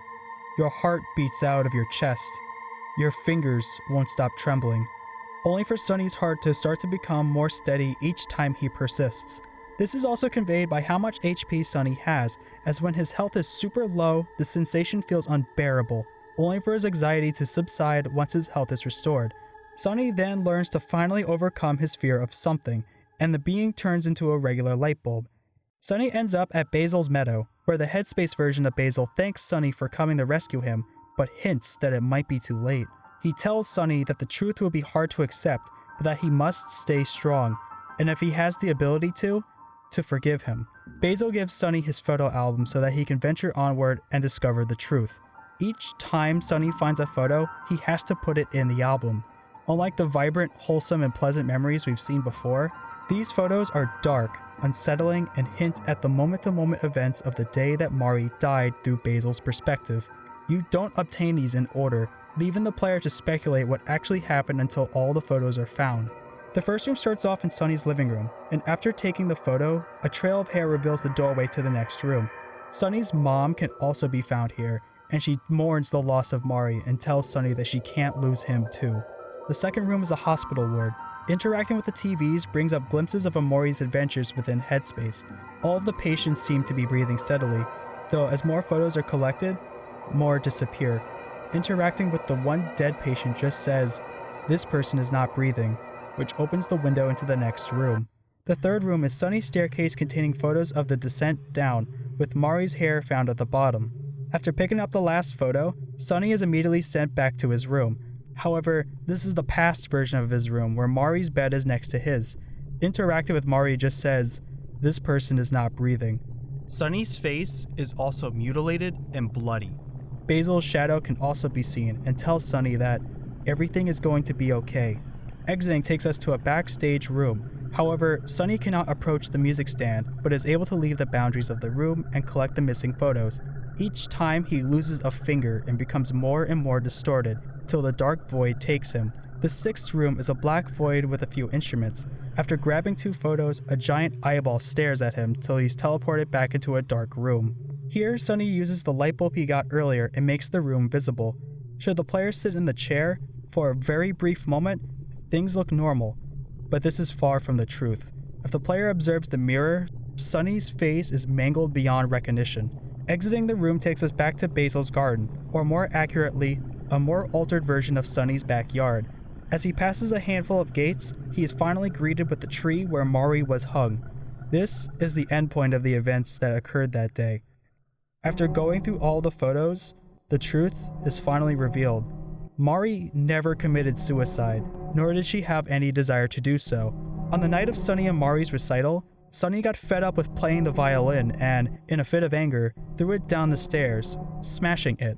When confronted by Mari and arguing with her, Sunny tried to leave but accidentally pushed her down the stairs, killing her upon impact.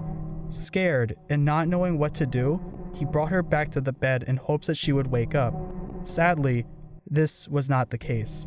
With the help from Basil, who was present at this time, the boys carried her body outside and staged the murder as a suicide. As the two look back, all they see is Mari's eye staring at them through her hair, knowing very well what they've done was wrong, scarring the two forever. Each of these 8 rooms represent where Sunny was during the day he killed Mari, in both a literal and metaphorical sense. Sunny's living room, stairway, bedroom, and backyard are all physical locations that occurred during the night of the incident. These next 4 are a little bit more speculative in my interpretations. The hospital ward is probably where Sunny went after Mari's body was found, but knowing that she was dead before anything could be done to help her. I think the TVs containing Omori's adventures was perhaps the start of Sunny's dissociation as a means of escapism. It's unclear if he ever stepped into this room, but with the usage of TVs, my theory is that this was Sunny in the hospital's waiting room, trying to distract himself from reality. The backstage was the recital where Sunny and Mari were supposed to go that evening, being blocked off from the stand, symbolizing that Sunny never played the recital that night. The loss of fingers, I believe, is Sunny harming and disempowering himself. Through Sunny's hands, he was able to shove Mari down the stairs. Back at the first something encounter, we see hands closing in on the stairway, notably the big one on the top, implying the moment where Sunny pushed Mari down. This horrific event is also why Sunny has a fear of heights. Sunny feels horrible inside and feels like he shouldn't have any power, which, if you take into account of what an empty husk Sunny has become throughout the past 4 years, living his life through the guise of Omori, figuratively cutting off his fingers so that he has no power and cannot do any more harm to others, makes perfect sense. The Black Void music room is Sunny's frustration with playing the violin. The photos found here are the ones where he's confronted with Mari, who's been pushing him too hard. The eye staring at him is obviously also Mari's. The small room with the chair is Sunny's happy space, where he had rather imagine being. He uses the light bulb he got from defeating something to light up this small space. Sitting on the chair is Sunny trying to imagine that nothing went wrong and everything is fine. This, of course, falls apart in seconds when reality sets back in. Looking into the mirror, Sunny is convincing himself that he is now a disgusting monster and no longer the person he once was. Sunny wakes up in the middle of the night, and the player can make him check and reflect on his friends. Kel reminds Sunny that he has always been there for him. Under his careless exterior, he has a good heart. Hiro reminds Sunny that he's always been wise, loving, and putting others before himself. He is someone that Sunny could always rely on. Aubrey reminds Sunny that she's always been true to herself. While she's hard to understand at times, he knows that she'll always try her best to do what's right. Each of these three interactions informs the player that Sunny will really miss them. Sunny approaches Basil's door, and we're once again given the question, do you want to save Basil? I was incredibly nervous to see what was behind Basil's door. Basil and Sunny have another exchange, and he explains from his perspective on the night that Mari died. Basil is convinced that Sunny didn't push Mari down, but that it was something behind him instead. He fully believes that something is the driving force that causes Sunny to do bad things. That something is to blame for Sunny's actions in killing Mari, disappearing for 4 years, and it's also revealed that Sunny was the one to scribble out the faces in the photo album, leaving Basil to take the fall from Aubrey. Through Basil's warped reality, Sunny is a good person who can do no harm. Basil also feels hurt and betrayed that Sunny would pick the very last minute opportunity to show himself just days before moving away. Basil's mental state is in shambles. He's irrational. He commands Sunny to not leave him alone again. Over the past 4 years, Basil has forfeited his own psychological well-being in an effort to protect Sunny, not being able to admit the truth to others so Sunny doesn't suffer repercussions for Mari's death. Basil was also the one to conceive the plan to stage Mari's death as a suicide, to take the blame off of Sunny, unaware of the consequences this decision would result in. Mari was also one of Basil's cherished friends too, and he feels shameful for what he had to do to her at Sunny's expense. Through the guise of helping Sunny, Basil plans to get rid of something once and for all, and tells Sunny that everything is going to be okay. Fighting Basil is intense and unsettling. Unlike the usual energy bar, this time we're giving a heart rate monitor, showing Sunny's pulse. After each turn, this number gets higher and Sunny's heartbeat gets faster. Up until now, these something fights required Sunny to calm down, focus, or persist to overcome his problems. But trying to relax doesn't work, finding it hard to breathe and to feel steady. Sunny, more than ever, wants to run away from this situation, but he can't. Basil, crying, asks Sunny if what he's doing is selfish and if he hates him. Basil is also terrified that there is no way out from their guilt, telling Sunny that he is so tired and that Sunny should stop struggling. Basil feels lost, scared, and the only way he can find any sort of absolution is to kill something and himself. After the heart rate meter strikes 10, Sunny becomes stressed out and proceeds to lash out violently at Basil. The heart rate monitor has changed to the recurring phrase, "Everything is going to be okay." I can genuinely feel that during this conflict, Sunny is muttering this to himself with every fiber of his well-being to stay grounded in reality and not have a mental breakdown. Basil pleads with something, asking why it won't stop, stabbing out Sunny's right eye, the same eye Mari stared at them with all those years ago, and the battle ends. Sunny awakens in a dreamlike version of his neighborhood and finds Basil. He apologizes to Sunny for all the pain he has caused him and reflects that bottling their guilt over Mari's death will always come back out to hurt them. He wants to believe that everything will be okay and carry onward, but ultimately, it's Sunny's decision if they'll move on from the trauma. He also believes that Aubrey, Kel, and Hiro will forgive them for killing Mari and faking her suicide, though he understands how difficult it will be to confess to them, not knowing how they'll respond to the harsh truth. Sunny finds Mari at her piano and she tells him that we all make mistakes and how tired he must be, and asks him if he will forgive himself for killing her. She gives her final encouragement to him so that he can tell his friends the truth, and that she will always be watching over him. Sunny opens the toy box hidden away in the closet which contains his smashed up violin. Exiting the house takes Sunny down memory lane, which contains a few glimpses into his life where he felt truly happy. The first memory is the group inside their clubhouse, playing poker while Mari brings freshly made cookies to the table. Basil also takes a photo of everyone. These are also callbacks to the glimpses we witnessed back in Otherworld at the beginning of the game. The second memory is them having a fun time at the beach and eating a watermelon together. Eating watermelons is rooted into Sunny's good memories that, as a gameplay mechanic, all items and goods were found inside them. The third memory takes place at their hangout spot. Sunny was barely awake for it, but fell asleep peacefully on Mari's lap. Mari, Hiro, and Basil are all chatting as Mari encourages Hiro to pursue his passions in being a chef, and is also glad to see Basil is using his camera more frequently. When he awakens, Hiro asks Sunny what he should do about his future, as he really loves cooking and Mari believes he would be an excellent chef, but his parents want him to become a doctor. Knowing what we know now, unfortunately, Hiro has pursued the career path his parents wanted from him. The fourth memory is on a rainy day, and Aubrey wants to show off her new pink raincoat and asks Basil to take a photo. She also mentions that she and Mari plan to dye their hair pink and purple respectively someday. While present-day Aubrey got to live that dream, it is unfortunate that she had to do it alone.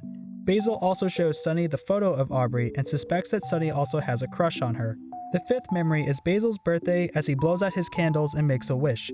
Sunny also silently makes a wish for all of his friends to be happy. The final memory is during Christmas where Sunny opens up his gift, a violin in which all of his friends helped put money towards, as they all knew how much he had been wanting to play alongside Mari, how anxious he was to play at first, but he didn't want to disappoint his friends. As Sunny relives each of these memories, his violin starts to mend itself until it's fully repaired. He then enters the backstage where he and Mari were supposed to perform. Aubrey, Kel, and Hiro give him final words of encouragement. Aubrey mentions how she had a hard time fitting in, but was glad that Sunny stuck around when they were kids. Kel tells Sunny that despite missing out on the past few years, he'll always be there for him, and that he doesn't have to be alone anymore. And Hiro knows how hard all this must have been for Sunny. He knows that Sunny doesn't like to be a leader, but asks that he put some trust in his friends. I really think Kel's line, "just because you've done something bad doesn't make you bad," is such an impactful message. We all make mistakes. We're flawed in multiple different ways. We might do or say things that can hurt someone or the people that we love. Oftentimes, these actions are done unintentionally. One horrible decision or mistake shouldn't dictate your entire being and tell yourself, "I'm forever a bad person." Now, yes, there are people who do or have done some heinous and horrible stuff to others, and some feel no remorse for their actions or actively continue to harm others. And in my eyes, they're awful people. But the pass I'm giving for Sunny is that this was an accident. He was just a frustrated kid who never planned to kill Mari. For Basil, I completely understand why he would try to cover up Mari's death for Sunny.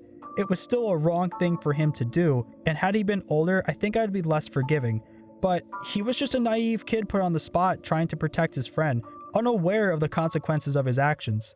They tell Sunny that it's okay to cry about his problems instead of ignoring them, that there will be more good times, that life gets better. But Sunny must be the one to make that decision. He must be willing to change himself for the better, and regardless of what decision Sunny makes, his friends will always believe in him and be there for him. Sunny approaches the music stand and proceeds to play the violin.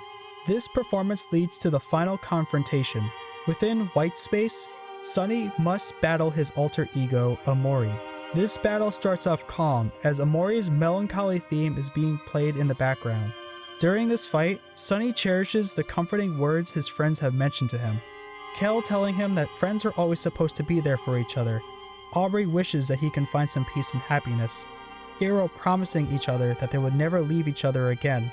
Basil hoping that perhaps, someday, things will go back to the way they once were.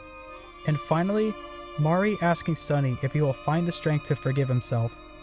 After the player defeats Omori, it becomes clear to the player that Omori will not succumb. A gameplay mechanic that has benefited the player during their adventure is now being used against them. Omori, for the first time, finally gets to speak in between turns. He tells Sunny that he has caused everyone so much suffering and that he contributes nothing, that his friends will not forgive him for what he's done and they will abandon him, that Sunny deserves to suffer and feel alone. Omori is the personification of Sunny's guilt, the belief that Sunny doesn't deserve forgiveness and that he is and will always be a horrible and awful person. After Omori succumbs a second time, we're brought into Red Space, Omori's domain. Omori tells Sunny that he's selfish, that his friends have always taken care of him, but he never does anything for anyone else, that he is useless, and he doesn't deserve to live. His friends don't love the real him, only the illusion that he puts on, and when they truly see Sunny for what he is, they'll hate him as much as he hates himself, that he'll never regain their trust, and no matter what Sunny does, it'll all be hopeless. All that Sunny does is make things worse, that it would be better if Sunny just died. Through Sunny's excessive guilt, Omori is also his suicidal thoughts, to believe that no matter what, Sunny will always be an irredeemable and evil person, that he doesn't deserve happiness or another chance at life, and that confessing the truth to his friends will only cause them to suffer more. As each phase continues, the visuals get more and more distorted. The violin gets drowned out by static noises and muffled out screamings for help that's straight up terrifying. Omori continues to taunt Sunny on how everyone, including him, loved Mari, and yet he killed her. After a few phases, calming down no longer works for Sunny, and no matter how hard the player tries, they are always destined to lose this battle.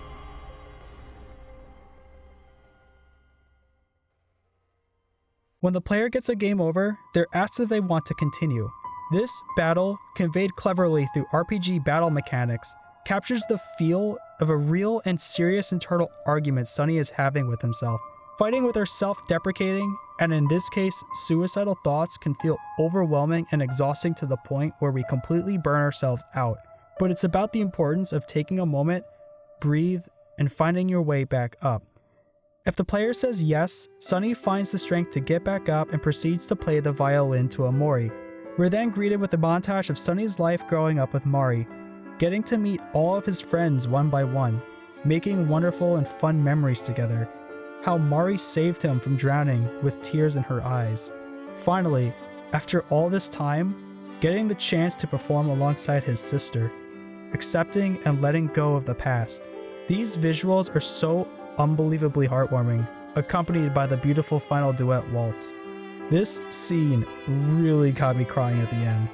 Sunny and Omori hug as he's finally able to forgive himself for killing Mari, finally reclaiming his life again, that he no longer needs Omori and to relive the same past adventures, that he is now fully capable of making new memories with his friends, as well as making new friends after he moves away.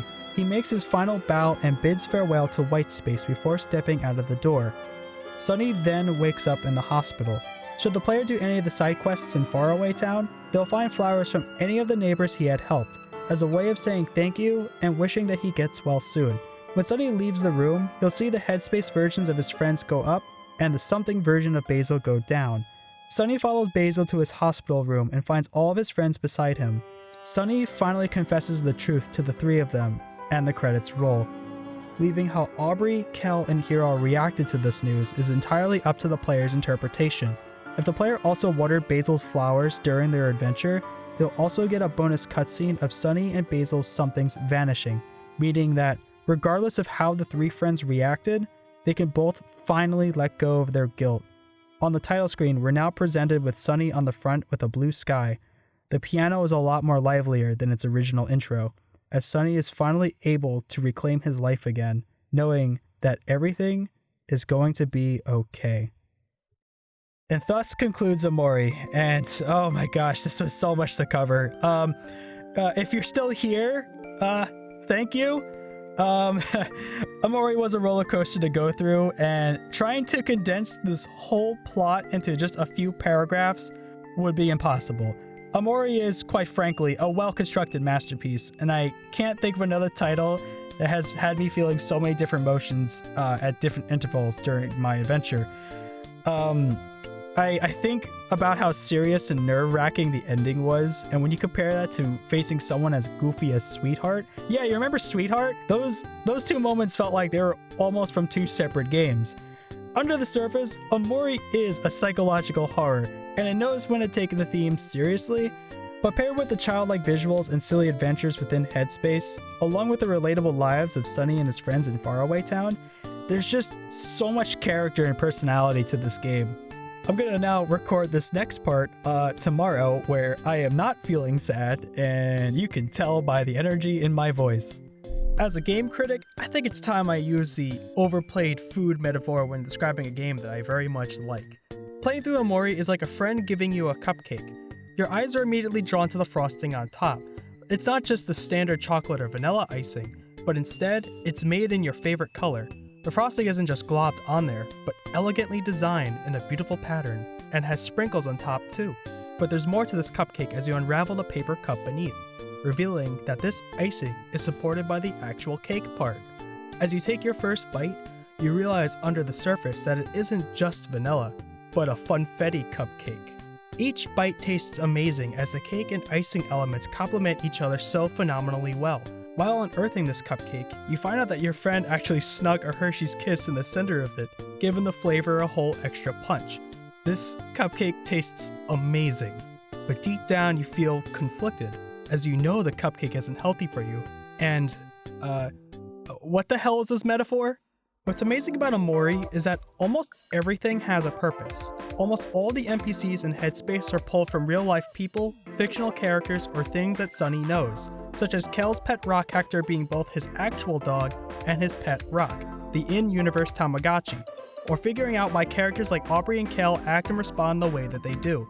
Understanding why Sunny has all these fears and why he's isolated himself, looking back at my earlier footage, but the knowledge of the game that I know now, there's so many little bits of details that made sense later on. Chekhov's gun? No. This is Chekhov's gun store. Everything is so carefully crafted in Omori. Centering the game around Sunny's mind and dreams is such a genius decision, as the possibilities of what you could do with that setting are endless. We get to speculate through the eyes of a recluse 16-year-old boy who has escaped from reality for so long, reliving his former life inside a fabricated fantasy world. There are so many artistic decisions made in Omori that speculating and interpreting moments of this game had to be one of the most fun, if not challenging things I've gotten to do for this channel. I also absolutely adore the main 6 characters so much. They're all adorable and incredibly likable and relatable. I really saw a lot of myself through these characters, and I'm really sure that there's a character that relates to you or your loved ones in so many ways. I think my only real criticism would be the exchange between Aubrey and Basil and stealing his photo album. Specifically, the timeline. She stole it from Basil sometime after Sunny isolated himself, which would be about 4 years prior to the game.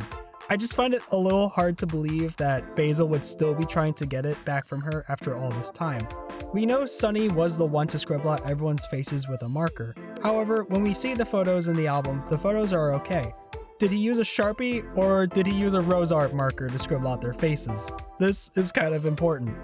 Also, realistically speaking here, I'm pretty sure there would have been an autopsy report for Mari's death. Undoubtedly, there would have been a bunch of bruises on her from the fall, but I'm willing to drop the suspension of disbelief for the plot. Okay, so I am now going to talk about the unsettling alternative endings to Omori. Here is a timestamp to skip this section if these are too much for you. We will be talking about suicide. This was pretty impactful for my experience with Omori, so I do want to talk about it. But if, like I said, if the content is too much, please just jump to the next part of my video. During Sunny's battle against Omori, after the player gets a game over, they're given the option to continue. Should the player say no, Sunny admits defeat, dissolving himself into Omori, and the game resets with Omori in white space and visits his friends on the other side. None of his friends say anything. Stepping out of the clubhouse takes Sunny to the hospital balcony. Unable to forgive himself for killing Mari and burdened by the undefeatable guilt, Sunny jumps off the building. As he falls, Omori gets to continue to live inside the comfort of his dream world forever. Despite Sunny's struggles and hardships, in the end, Omori truly got what he wanted. After the credits roll, we're given the same title screen as before. However, Sunny is gone. His absence from the title screen is such a subtle yet potent message to the player that they messed up. No longer do we hear Mari's piano, it's just the ambience of the wind. Nothingness. This is really upsetting. Also, I didn't know where to put this tidbit in, but if the player saves in black space, we're given a different intro screen, which I didn't see on my initial playthrough. And if they save during the One Day Left chapter, they're given this nightmare of an intro of Omori and Sunny glitching out in red space. This jump scared the living hell out of me when I booted the game up. So I didn't know about this next one until after I YouTubed the other endings, and this is one of the most heartbreaking and emotionally devastating endings I've ever seen in a video game. So, rewinding back after Sunny finally relearns the truth over Mari's death, when approaching Basil's bedroom, you're given the phrase, "Do you want to save Basil?" And up until this point, you never really had the option to say no. Sunny can go back to sleep at any time, and should he fall back asleep, Sunny wakes back up later that night. Headed towards Basil's room, you can find Aubrey, Kel, Hero, and Polly standing outside his door. To the shock and horror of everyone, including myself, Basil committed suicide, lying on the floor, surrounded by his something. His door disappears as Sunny tries to mentally block out what he just witnessed. Listening to Polly, Basil's parental figure, upset and disappointed with herself that she couldn't do anything to stop this, Aubrey mournfully apologizing to him and hoping that he'll forgive her, Kel in tears asking why he would go through with it, asking Sunny, why does this keep happening to us? Hero trying to shield Sunny from what happened, telling him that he shouldn't be seeing this and how he was supposed to get a fresh start moving away. Seeing Hero, the collected one, lose his positive outlook on life, telling Sunny, "We'll be okay, I think," is soul-crushing. My heart sank seeing this. Rewatching this scene psychologically hurts me to the point of actually making me cry. Suicide is a difficult subject to talk about. There will always be different variables that could drive a person to commit to it, and you never know what internal battles a person might be going through. Without going too personal into my own life, I've lost a friend to it, I've had a close friend attempt it, I've had friends who have lost ones to it, and I've had friends, family members, and past partners express their suicidal thoughts. When I've witnessed this scene, all of these thoughts came rushing to me. I thought about the pain and heartbreak each of my friends must have endured during these traumatic experiences, and I wish that they all could continue to find peace and happiness moving forward. This graphic depiction of suicide is the main reason why I can't recommend Omori to everyone. This feels too real, and I feel like it could be triggering to those who have been in this position before. I'm going to go on a quick tangent. If you are feeling suicidal or lost in life, please reach out to someone. I know talking and expressing your feelings can be hard, but having a support system of friends and healthy relationships is super important for your emotional and mental health. You are not a burden to your friends for feeling down and depressed. It's okay to not be okay. Your emotions and feelings are valid. Always remember that you are loved and there are people who really care about you. Please, be kind to yourself, and if you're worried about someone, let them know and try to be there for them in their roughest times. Being someone who will listen to their problems can go a very long way. This scene, I think, will stick with me forever. When I first saw this ending, I couldn't stop thinking about how horrifying this was, for both the real-life instances I mentioned before and what has occurred in the game. The psychological pain and guilt Basil endured over the past 4 years, the hopelessness and isolation he felt, how his suicide affected his friends, and how Basil and Mari's death will continue to affect them throughout the rest of their lives. When I first saw this, I honestly had to have my TV on when I went to sleep that night. Now, you do have to intentionally go out of your way to get this outcome, but had this been an ending that I got on my initial playthrough, I would have been an absolute mess. Basil's death is the consequences of Sunny's lack of accountability. After Sunny leaves Basil's home, there are two options on how the story can end. Sunny can go to sleep in his bed as his mom picks him up in the following morning, as something follows him to his car, knowing that Sunny will forever be haunted by his guilt for Mari and now Basil's death forever. As the credits roll, all we hear is police sirens in the background, undoubtedly on their way to Basil's home. This is horrifying. The other alternative ending is if Sunny picks up his knife before going to sleep. When Omori wakes up in white space and stabs himself, this causes Sunny to stab himself in his sleep. As the credits roll, all we hear is his phone ringing while his mom waits outside for him, with the player knowing what horrors await for her moments later. This simple sound design as the credits roll is so spine-chilling and upsetting. Can you imagine how devastated Kel, Hiro, and Aubrey would be to find out that not only do they lose Mari and Basil, but Sunny too? It's absolutely awful and tragic. There are a few slight variations to this ending, such as Sunny stabbing himself in the middle of the night, or shortly before he exits the house to his mom's car. Okay, so those are all the bad endings. They were pretty upsetting to talk about, but it was such a crucial part of the experience that I didn't want to just gloss over those. I promise the rest of the video is going to be a lot less upsetting, so I think it's time that we cover...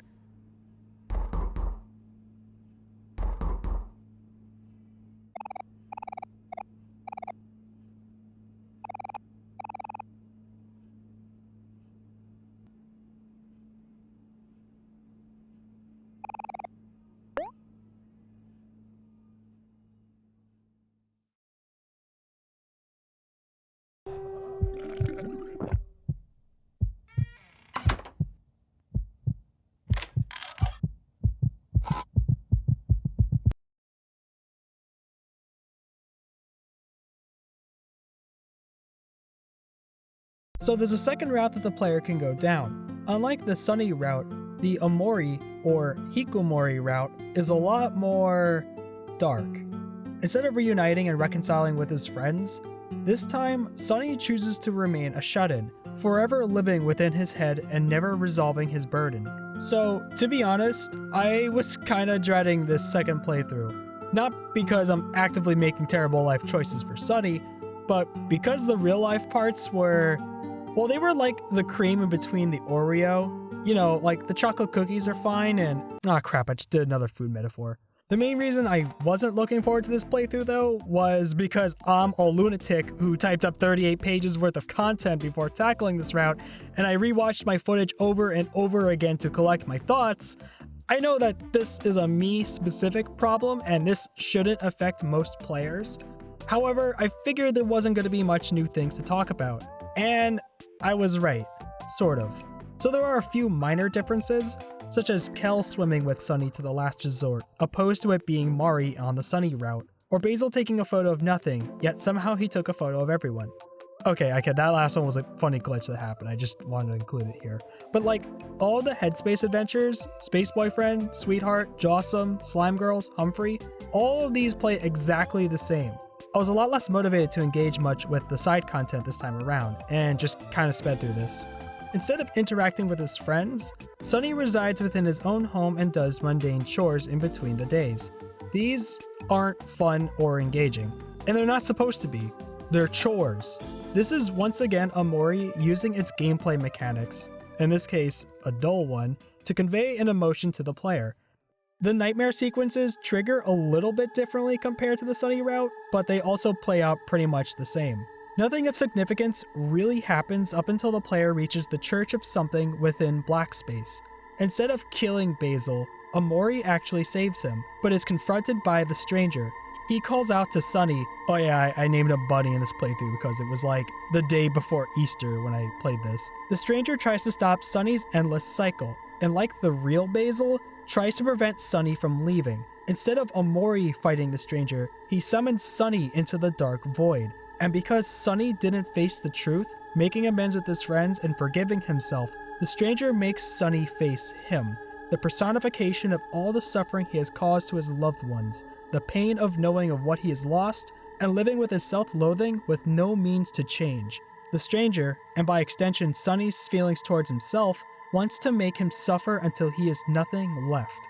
Basil, through the guise of the stranger, asks why Sunny never responded back whenever he would try to reach him, reminding Sunny of the promises he failed to keep. Without being able to face it together in person, the stranger will force Sunny to face his problems, trapping him inside his own guilt and mind forever. I also want to note that the stranger strangles Sunny, almost killing him. Using any of Sunny's calming down techniques will not work in this fight. Sunny, terrified, ends up in red space and crawls his way up the stairs until he can't find any more red hands to progress forward, implying his loss of control. Omori, on his throne of hands, approaches him. As the screen goes black, the stranger asks Omori if living inside his dream world is truly considered living, and tells him to leave him, knowing that Sunny's real friends, especially Basil, will never find resolution for Mari's death, along with the fact that after when Sunny moves away, he will never see or hear from any of his real friends again. To Sunny, they will only continue to exist as the perceptions of their former selves. Basil and Omori climb up the staircase of red hands, and they leave the horrendous nightmares of black space and into a safe bedroom where they can all go to sleep peacefully. On one day left, Sunny is constantly followed by his something, reminding him of his guilt. Viewing himself in the bathroom mirror shows Omori instead, symbolizing that anything that was once left of Sunny is now forever gone. Because of his choices, Sunny's reality is now a constant hellscape. Just merely existing is overwhelming to him, and his only remaining place of salvation is dreaming as Omori. Because Sunny refused to face the truth and his problems, he has once again restarted his adventure within Headspace, repeating the actions at the beginning of the game with a couple of changes. For starters, Basil no longer disappears. He is now safely confined to the picnic blanket alongside Mari. This is where the Omori route really picks up, giving more things to do in Headspace, such as having a rematch against Pluto, seeing Jossam's casino fall apart and giving Hiro a check for 1,000,000 clams, fighting through Boss's new Boss Rush simulator, a new battle with Captain Space ex-husband, who is found on the route-exclusive Snowglow Mountain. Humphrey and the Slime Girls are still alive, given the quest to help build each of the sisters a new body. Sweetheart is still permanently removed, but her copies can be battled, Perfect Heart being Omori's hardest boss battle. Deeper Well is fairly interesting, as all the NPCs that once told Omori about the human mind and the possibility of his chance to change are now gone, with only one NPC remaining who recites Mari's tombstone. The sun shined brighter when she was here. Within Deeper Well, there are 3 piano sheets to find. Should the player revisit the underground library, it's now infested with a bunch of something monsters. However, Omori can now enter a new back room containing Mari's piano. With the use of the piano sheets, he can fight and defeat each of his 3 fears of something, unlocking new powerful skills from each of them. Also, while we're here, I also want to speculate a bit on Sunny's fears. As I mentioned earlier, Sunny's fear of heights stems from Mari falling down the stairs, the usage of hands being Sunny's as he shoved his sister down. The something fight also shoves Sunny during battle. Sunny's fear of drowning comes from the time when he slipped and fell into the lake, leaving Mari to be the one to rescue him. I think following her down the stairs symbolizes the physical fall she made, while also bringing Sunny down into the depths, in both a literal sense with the lake or bathtub, as well as the emotional and mental downfall he underwent after he killed her. Sunny's fear of spiders, on the other hand, is a bit more subjective, I think.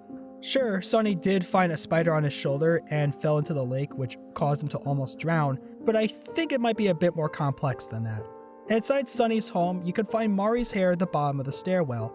At the top of the stairs, something briefly turns into Mari before turning into the form of a spider. Now, this is just me speculating, feel free to disagree and call this all a stretch.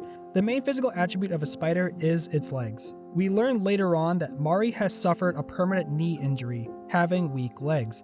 Spiders create strings when they form webs. Strings of Mari's hair can be found at the bottom of the stairs, not to mention the shattered violin, a stringed instrument that would have also been found on that same exact spot. At the time of the incident, Mari was yelling at Sunny for smashing the violin, making her presence, like a spider, scary and intimidating. And finally, to the average person, killing a spider is fairly easy and can be done in an instant. Mari died upon impact the very moment Sunny pushed her down the stairs, making the spider essentially Mari, or specifically the very moment Sunny killed Mari. But hey, that's just a theory. In all 3 of these encounters, Sunny also picks up his knife, which you could say represents the murder of Mari, However, something cannot be hurt by Sunny's knife, making the knife more accurately a symbol of self-harm Sunny has inflicted onto himself. Exclusively in the Omori route, Sunny doesn't pick up the knife during these encounters, since he has it on him at all times. Unlike in the Sunny route, in the Omori playthrough, you can obtain the final letters to the Hangman side quest, Y and Z and G. And let me tell you, I spent hours trying to find out how the heck I was supposed to get this letter in my initial run. And G, making it G and not X, is just mean. After collecting all of them, the Hangman is complete and... my game crashed. And of course the Hangman figure is Mari. I should have expected that.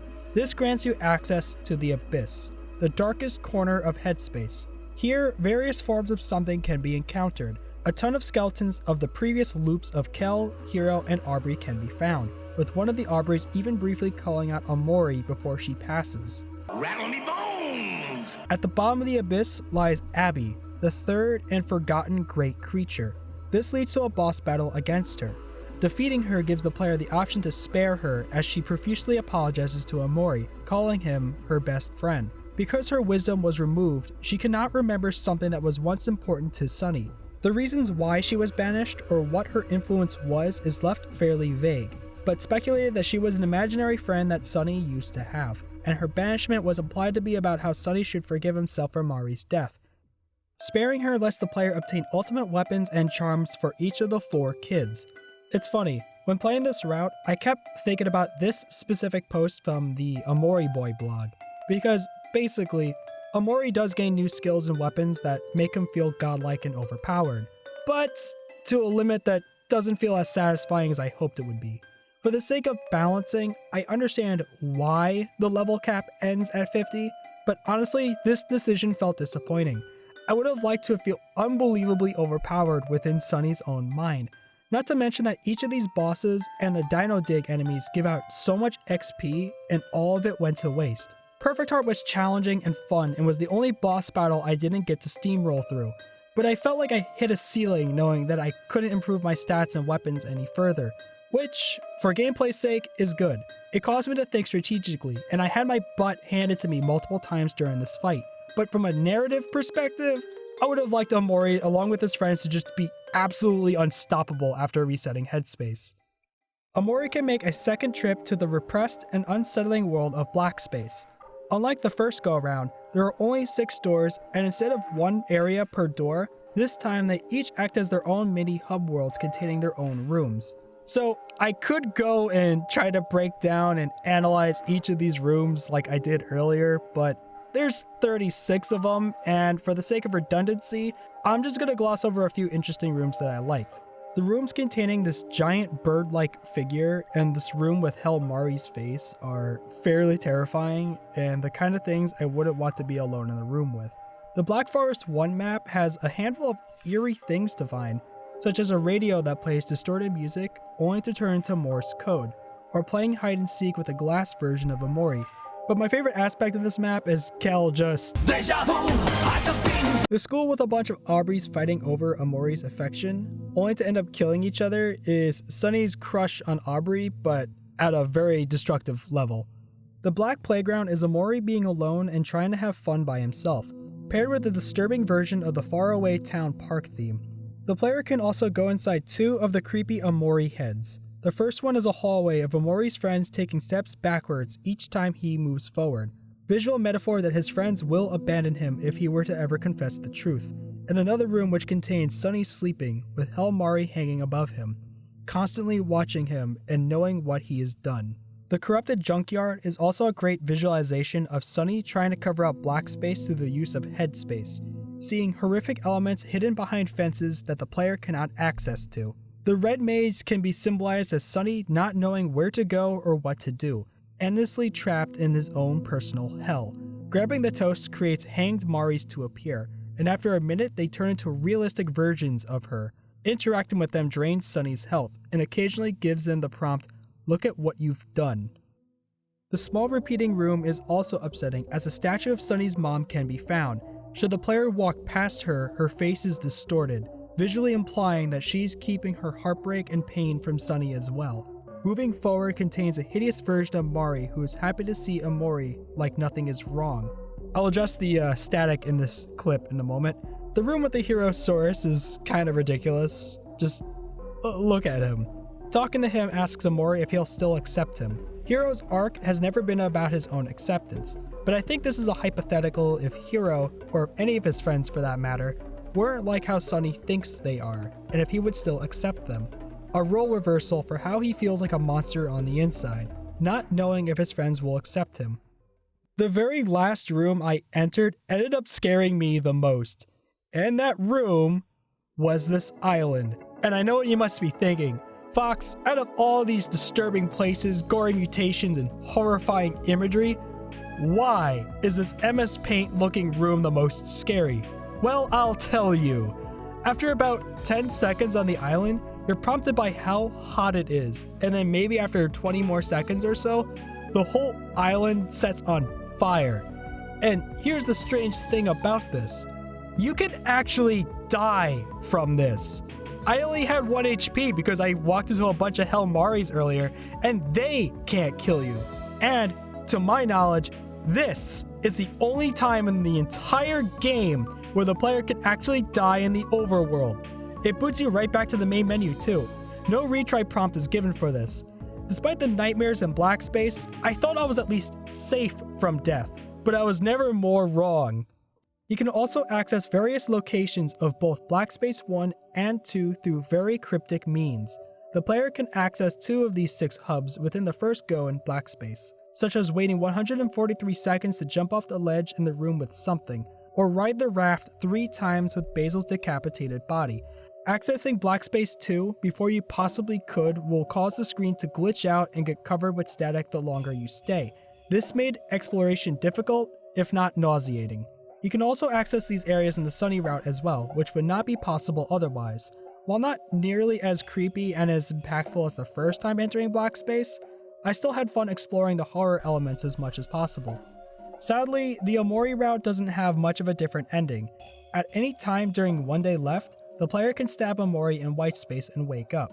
Just like the ending where Basil takes his own life, you're only given 2 options: to walk into Sunny's mom's car and followed by something, or stabbing yourself. The only difference on this playthrough is that you're given a warped version background during the credits. So, judging the Hikikomori route as a whole, I don't fully think I can recommend it unless if you just really want more out of Omori. I had fun seeing the additional content that I missed out on my first run, and it's funny because all of my thoughts about the real life elements in this game, Kel, Aubrey, Basil, and Hiro, all of them just got shelved as I focused on just Omori and Sunny. However, unlike games such as Undertale, where you can replay it and get a different experience in 5 to 6 hours, Omori is a beefy 20+ hour RPG, making a replay a pretty big commitment, and the first 10 hours will be retrending on the same events that occurred on the Sunny route. You can abandon a Sunny route if you ignore Kel on 2 days left though, if you have a save file before answering the door. Overall, I had fun beating the additional bosses, but narratively, it didn't come close to the impact the Sunny run had. I would maybe suggest just YouTubing the differences if you don't have it in you for another 20+ hour playthrough. So instead of following my own advice of just YouTubing the differences, for the sake of content, getting my own experience, and losing my own sanity, I took a 3rd spin at Omori with the console port. What's another 20 hours? I can always start again. Do another playthrough. There's not much to note. There's badges on the main menu, which are basically just the Steam achievements. There are also a lot of cool borders that coincide with where Sunny or Omori are at, as well as unique character-specific borders. Oh, also, I named him Funny this time because I thought it would be funny playing the game again.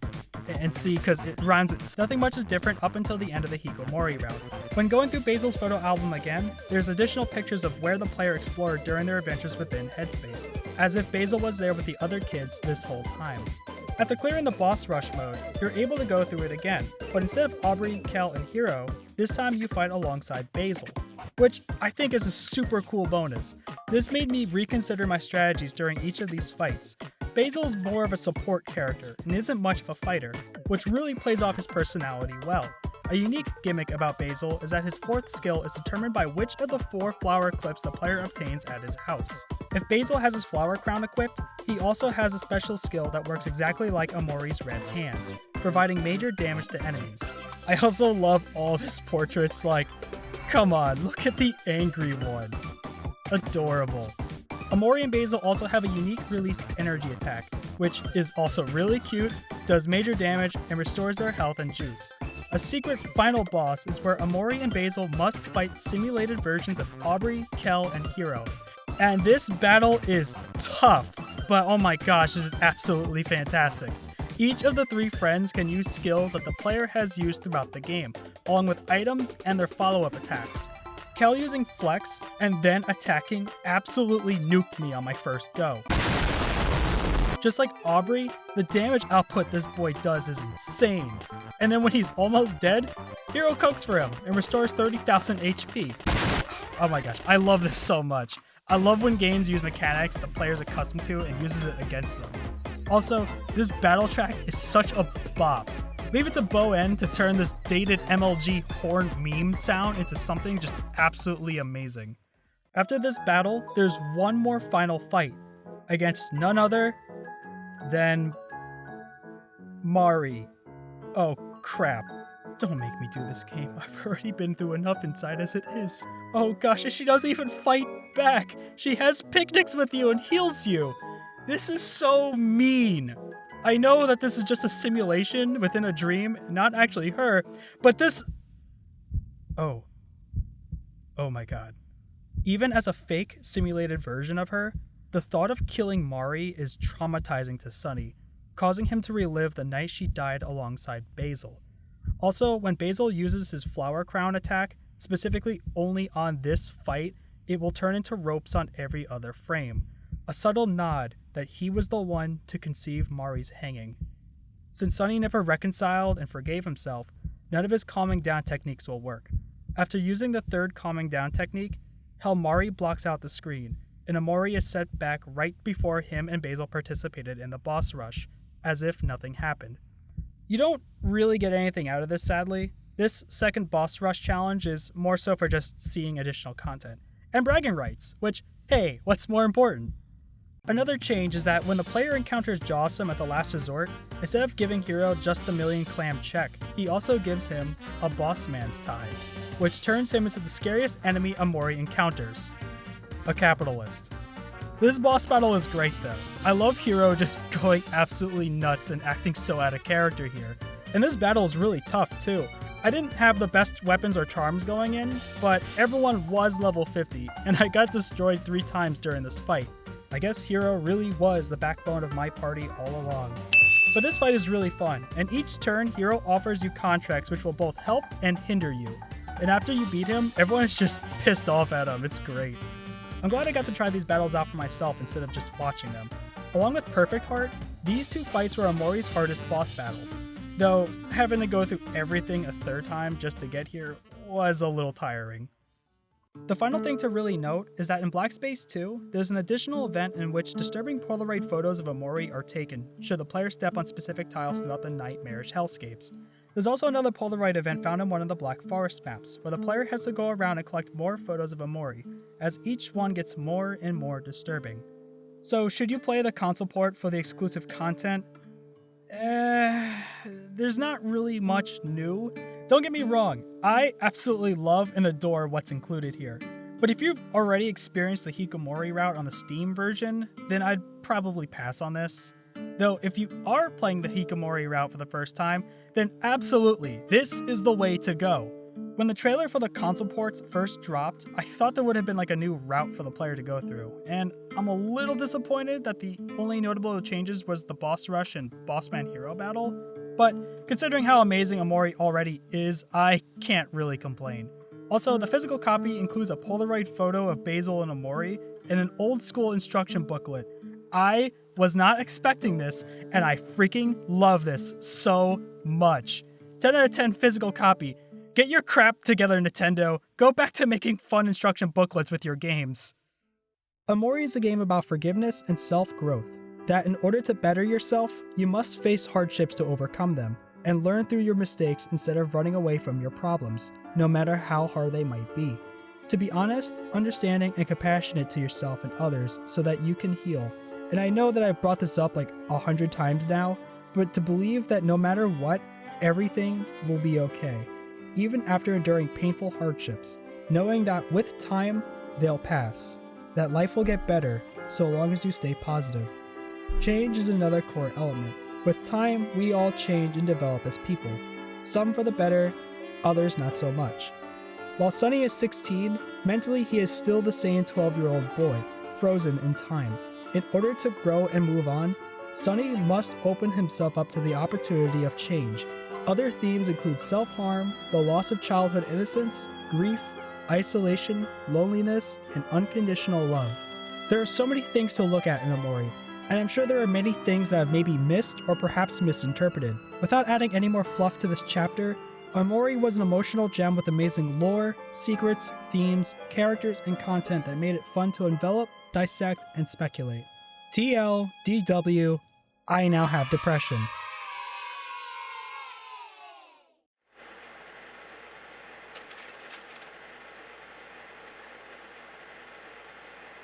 I can't get over how delightful Omori's art style is. Omori uses a mixed medium blend of crayon drawings, pixel art, along with real-life imagery. Omori's atmosphere uses a lot of vibrant colors, giving this dream world a childlike sense of wonder and imagination. With a pixel aesthetic and modern setting, Omori draws a lot of inspirations from Earthbound. The locations are also fun to explore, each locale donning its own unique color palette, whether it's the light shades of purple of Otherworld or the obnoxious amount of pink found in Sweetheart's Castle. There's not a single location in Omori that ever felt dull or boring to explore. Omori also envelops its mysterious elements through its use of black and white imagery, including Omori himself. I've already gushed about the battle UI earlier, and I'm gonna praise it again. There's just so much personality in this layout, and it's very easy to understand. My one nitpick though is that I think the order of the characters should have been Omori top left, Aubrey top right, Kel bottom left, and Hiro bottom right. This order placement feels a little off. However, I also understand having Omori at the bottom by the energy bar. It makes visual sense when the player uses the release energy follow-up. The menus are also visually pleasant to browse through, though another minor gripe is that the movements could feel just a little bit too long if you're just trying to get Hiro to quickly heal one of your party members. But this is hardly a complaint. Each item has its own image and silly description, which is just really charming and fun. The animations are also really well done. Despite the limitations of RPG Maker, the overworld sprites are all super expressive. The characters do a lot more than just stand around and talk. The combat animations, while simple effects, have this particular coat of paint that matches Omori's hand-drawn art direction and are visually pleasing to look at. I also freaking love this ultimate attack animation. This never ceased to put a smile on my face. The 3-frame animation cycles used for the enemies feel so seamless and organic, making them feel like characters instead of lifeless stills that can hurt you.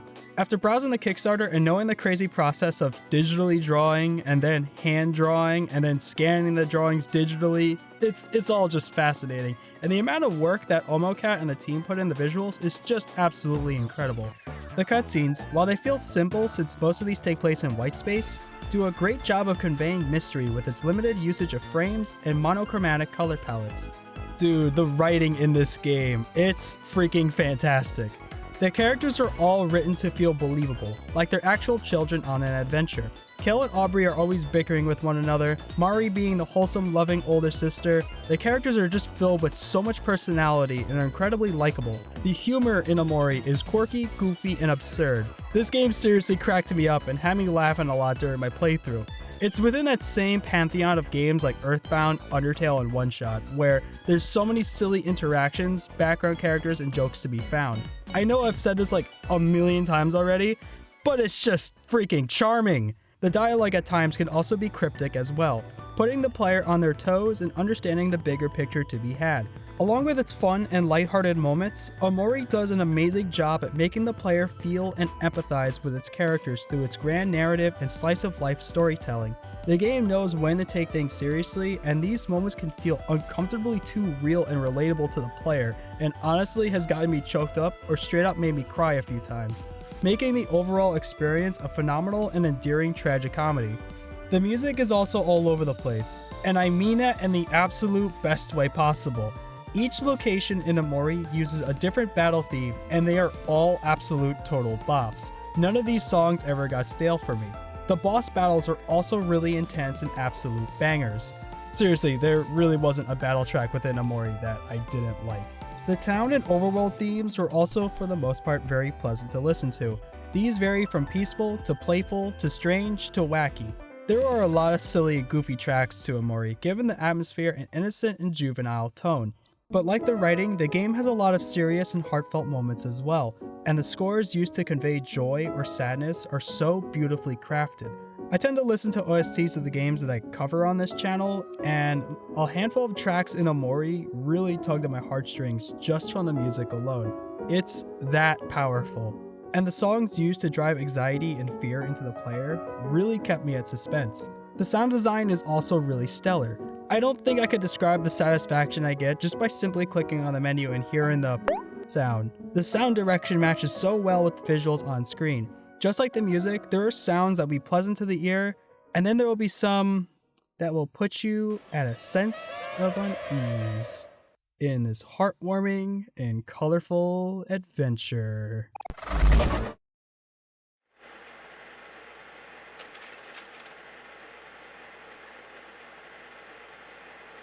So, should you play Omori?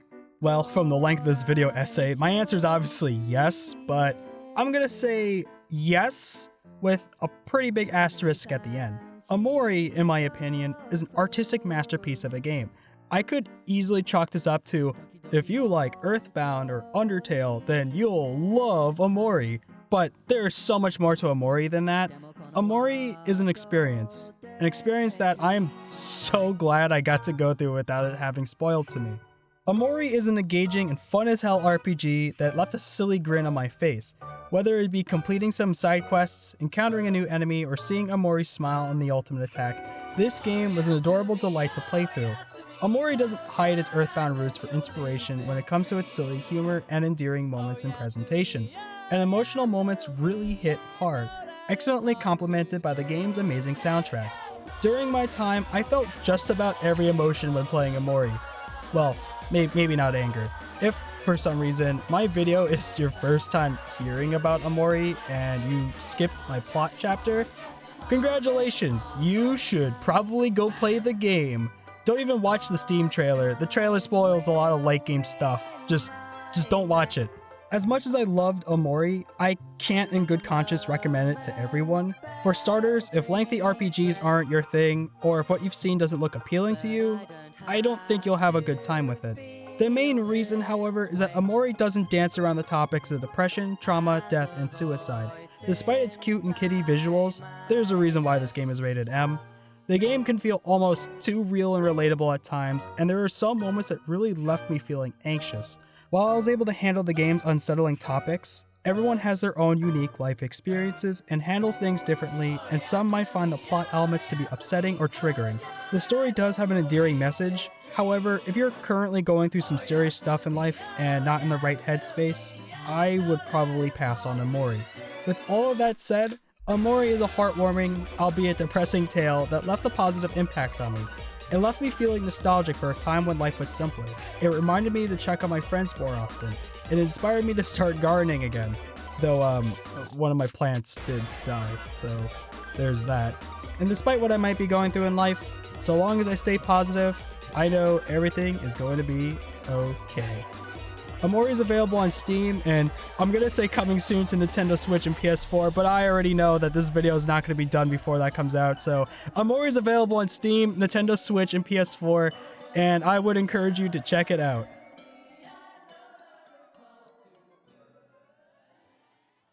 If you made it to the end of this video, thank you so much for watching. I know this has been very long. If you enjoyed this video, please be sure to leave me a like, comment, subscribe, ring that bell, as so the YouTubers say. I did not expect Omori to take like 7 months to make a video on, but here we are. If this video was too long, please let me know. I don't think my future videos will be anywhere near as long as this. Yeah, this was a lot of fun. this little recording is like the last part of my video here, so I feel a sense of accomplishment getting this done, you know? Anyway, a few things I want to plug in real quick. I have a Twitch at twitch.tv/afox on the internet.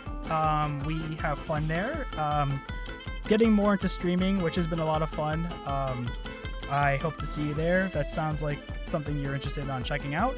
I also have a Twitter now at @AfoxBeTweeting, and I also launched a Discord server for the channel. So if you want to chat with me and other members of my little community, I'd love to have you. A bit of a serious note. If you are going through some rough stuff in life, please speak to somebody that you know and love.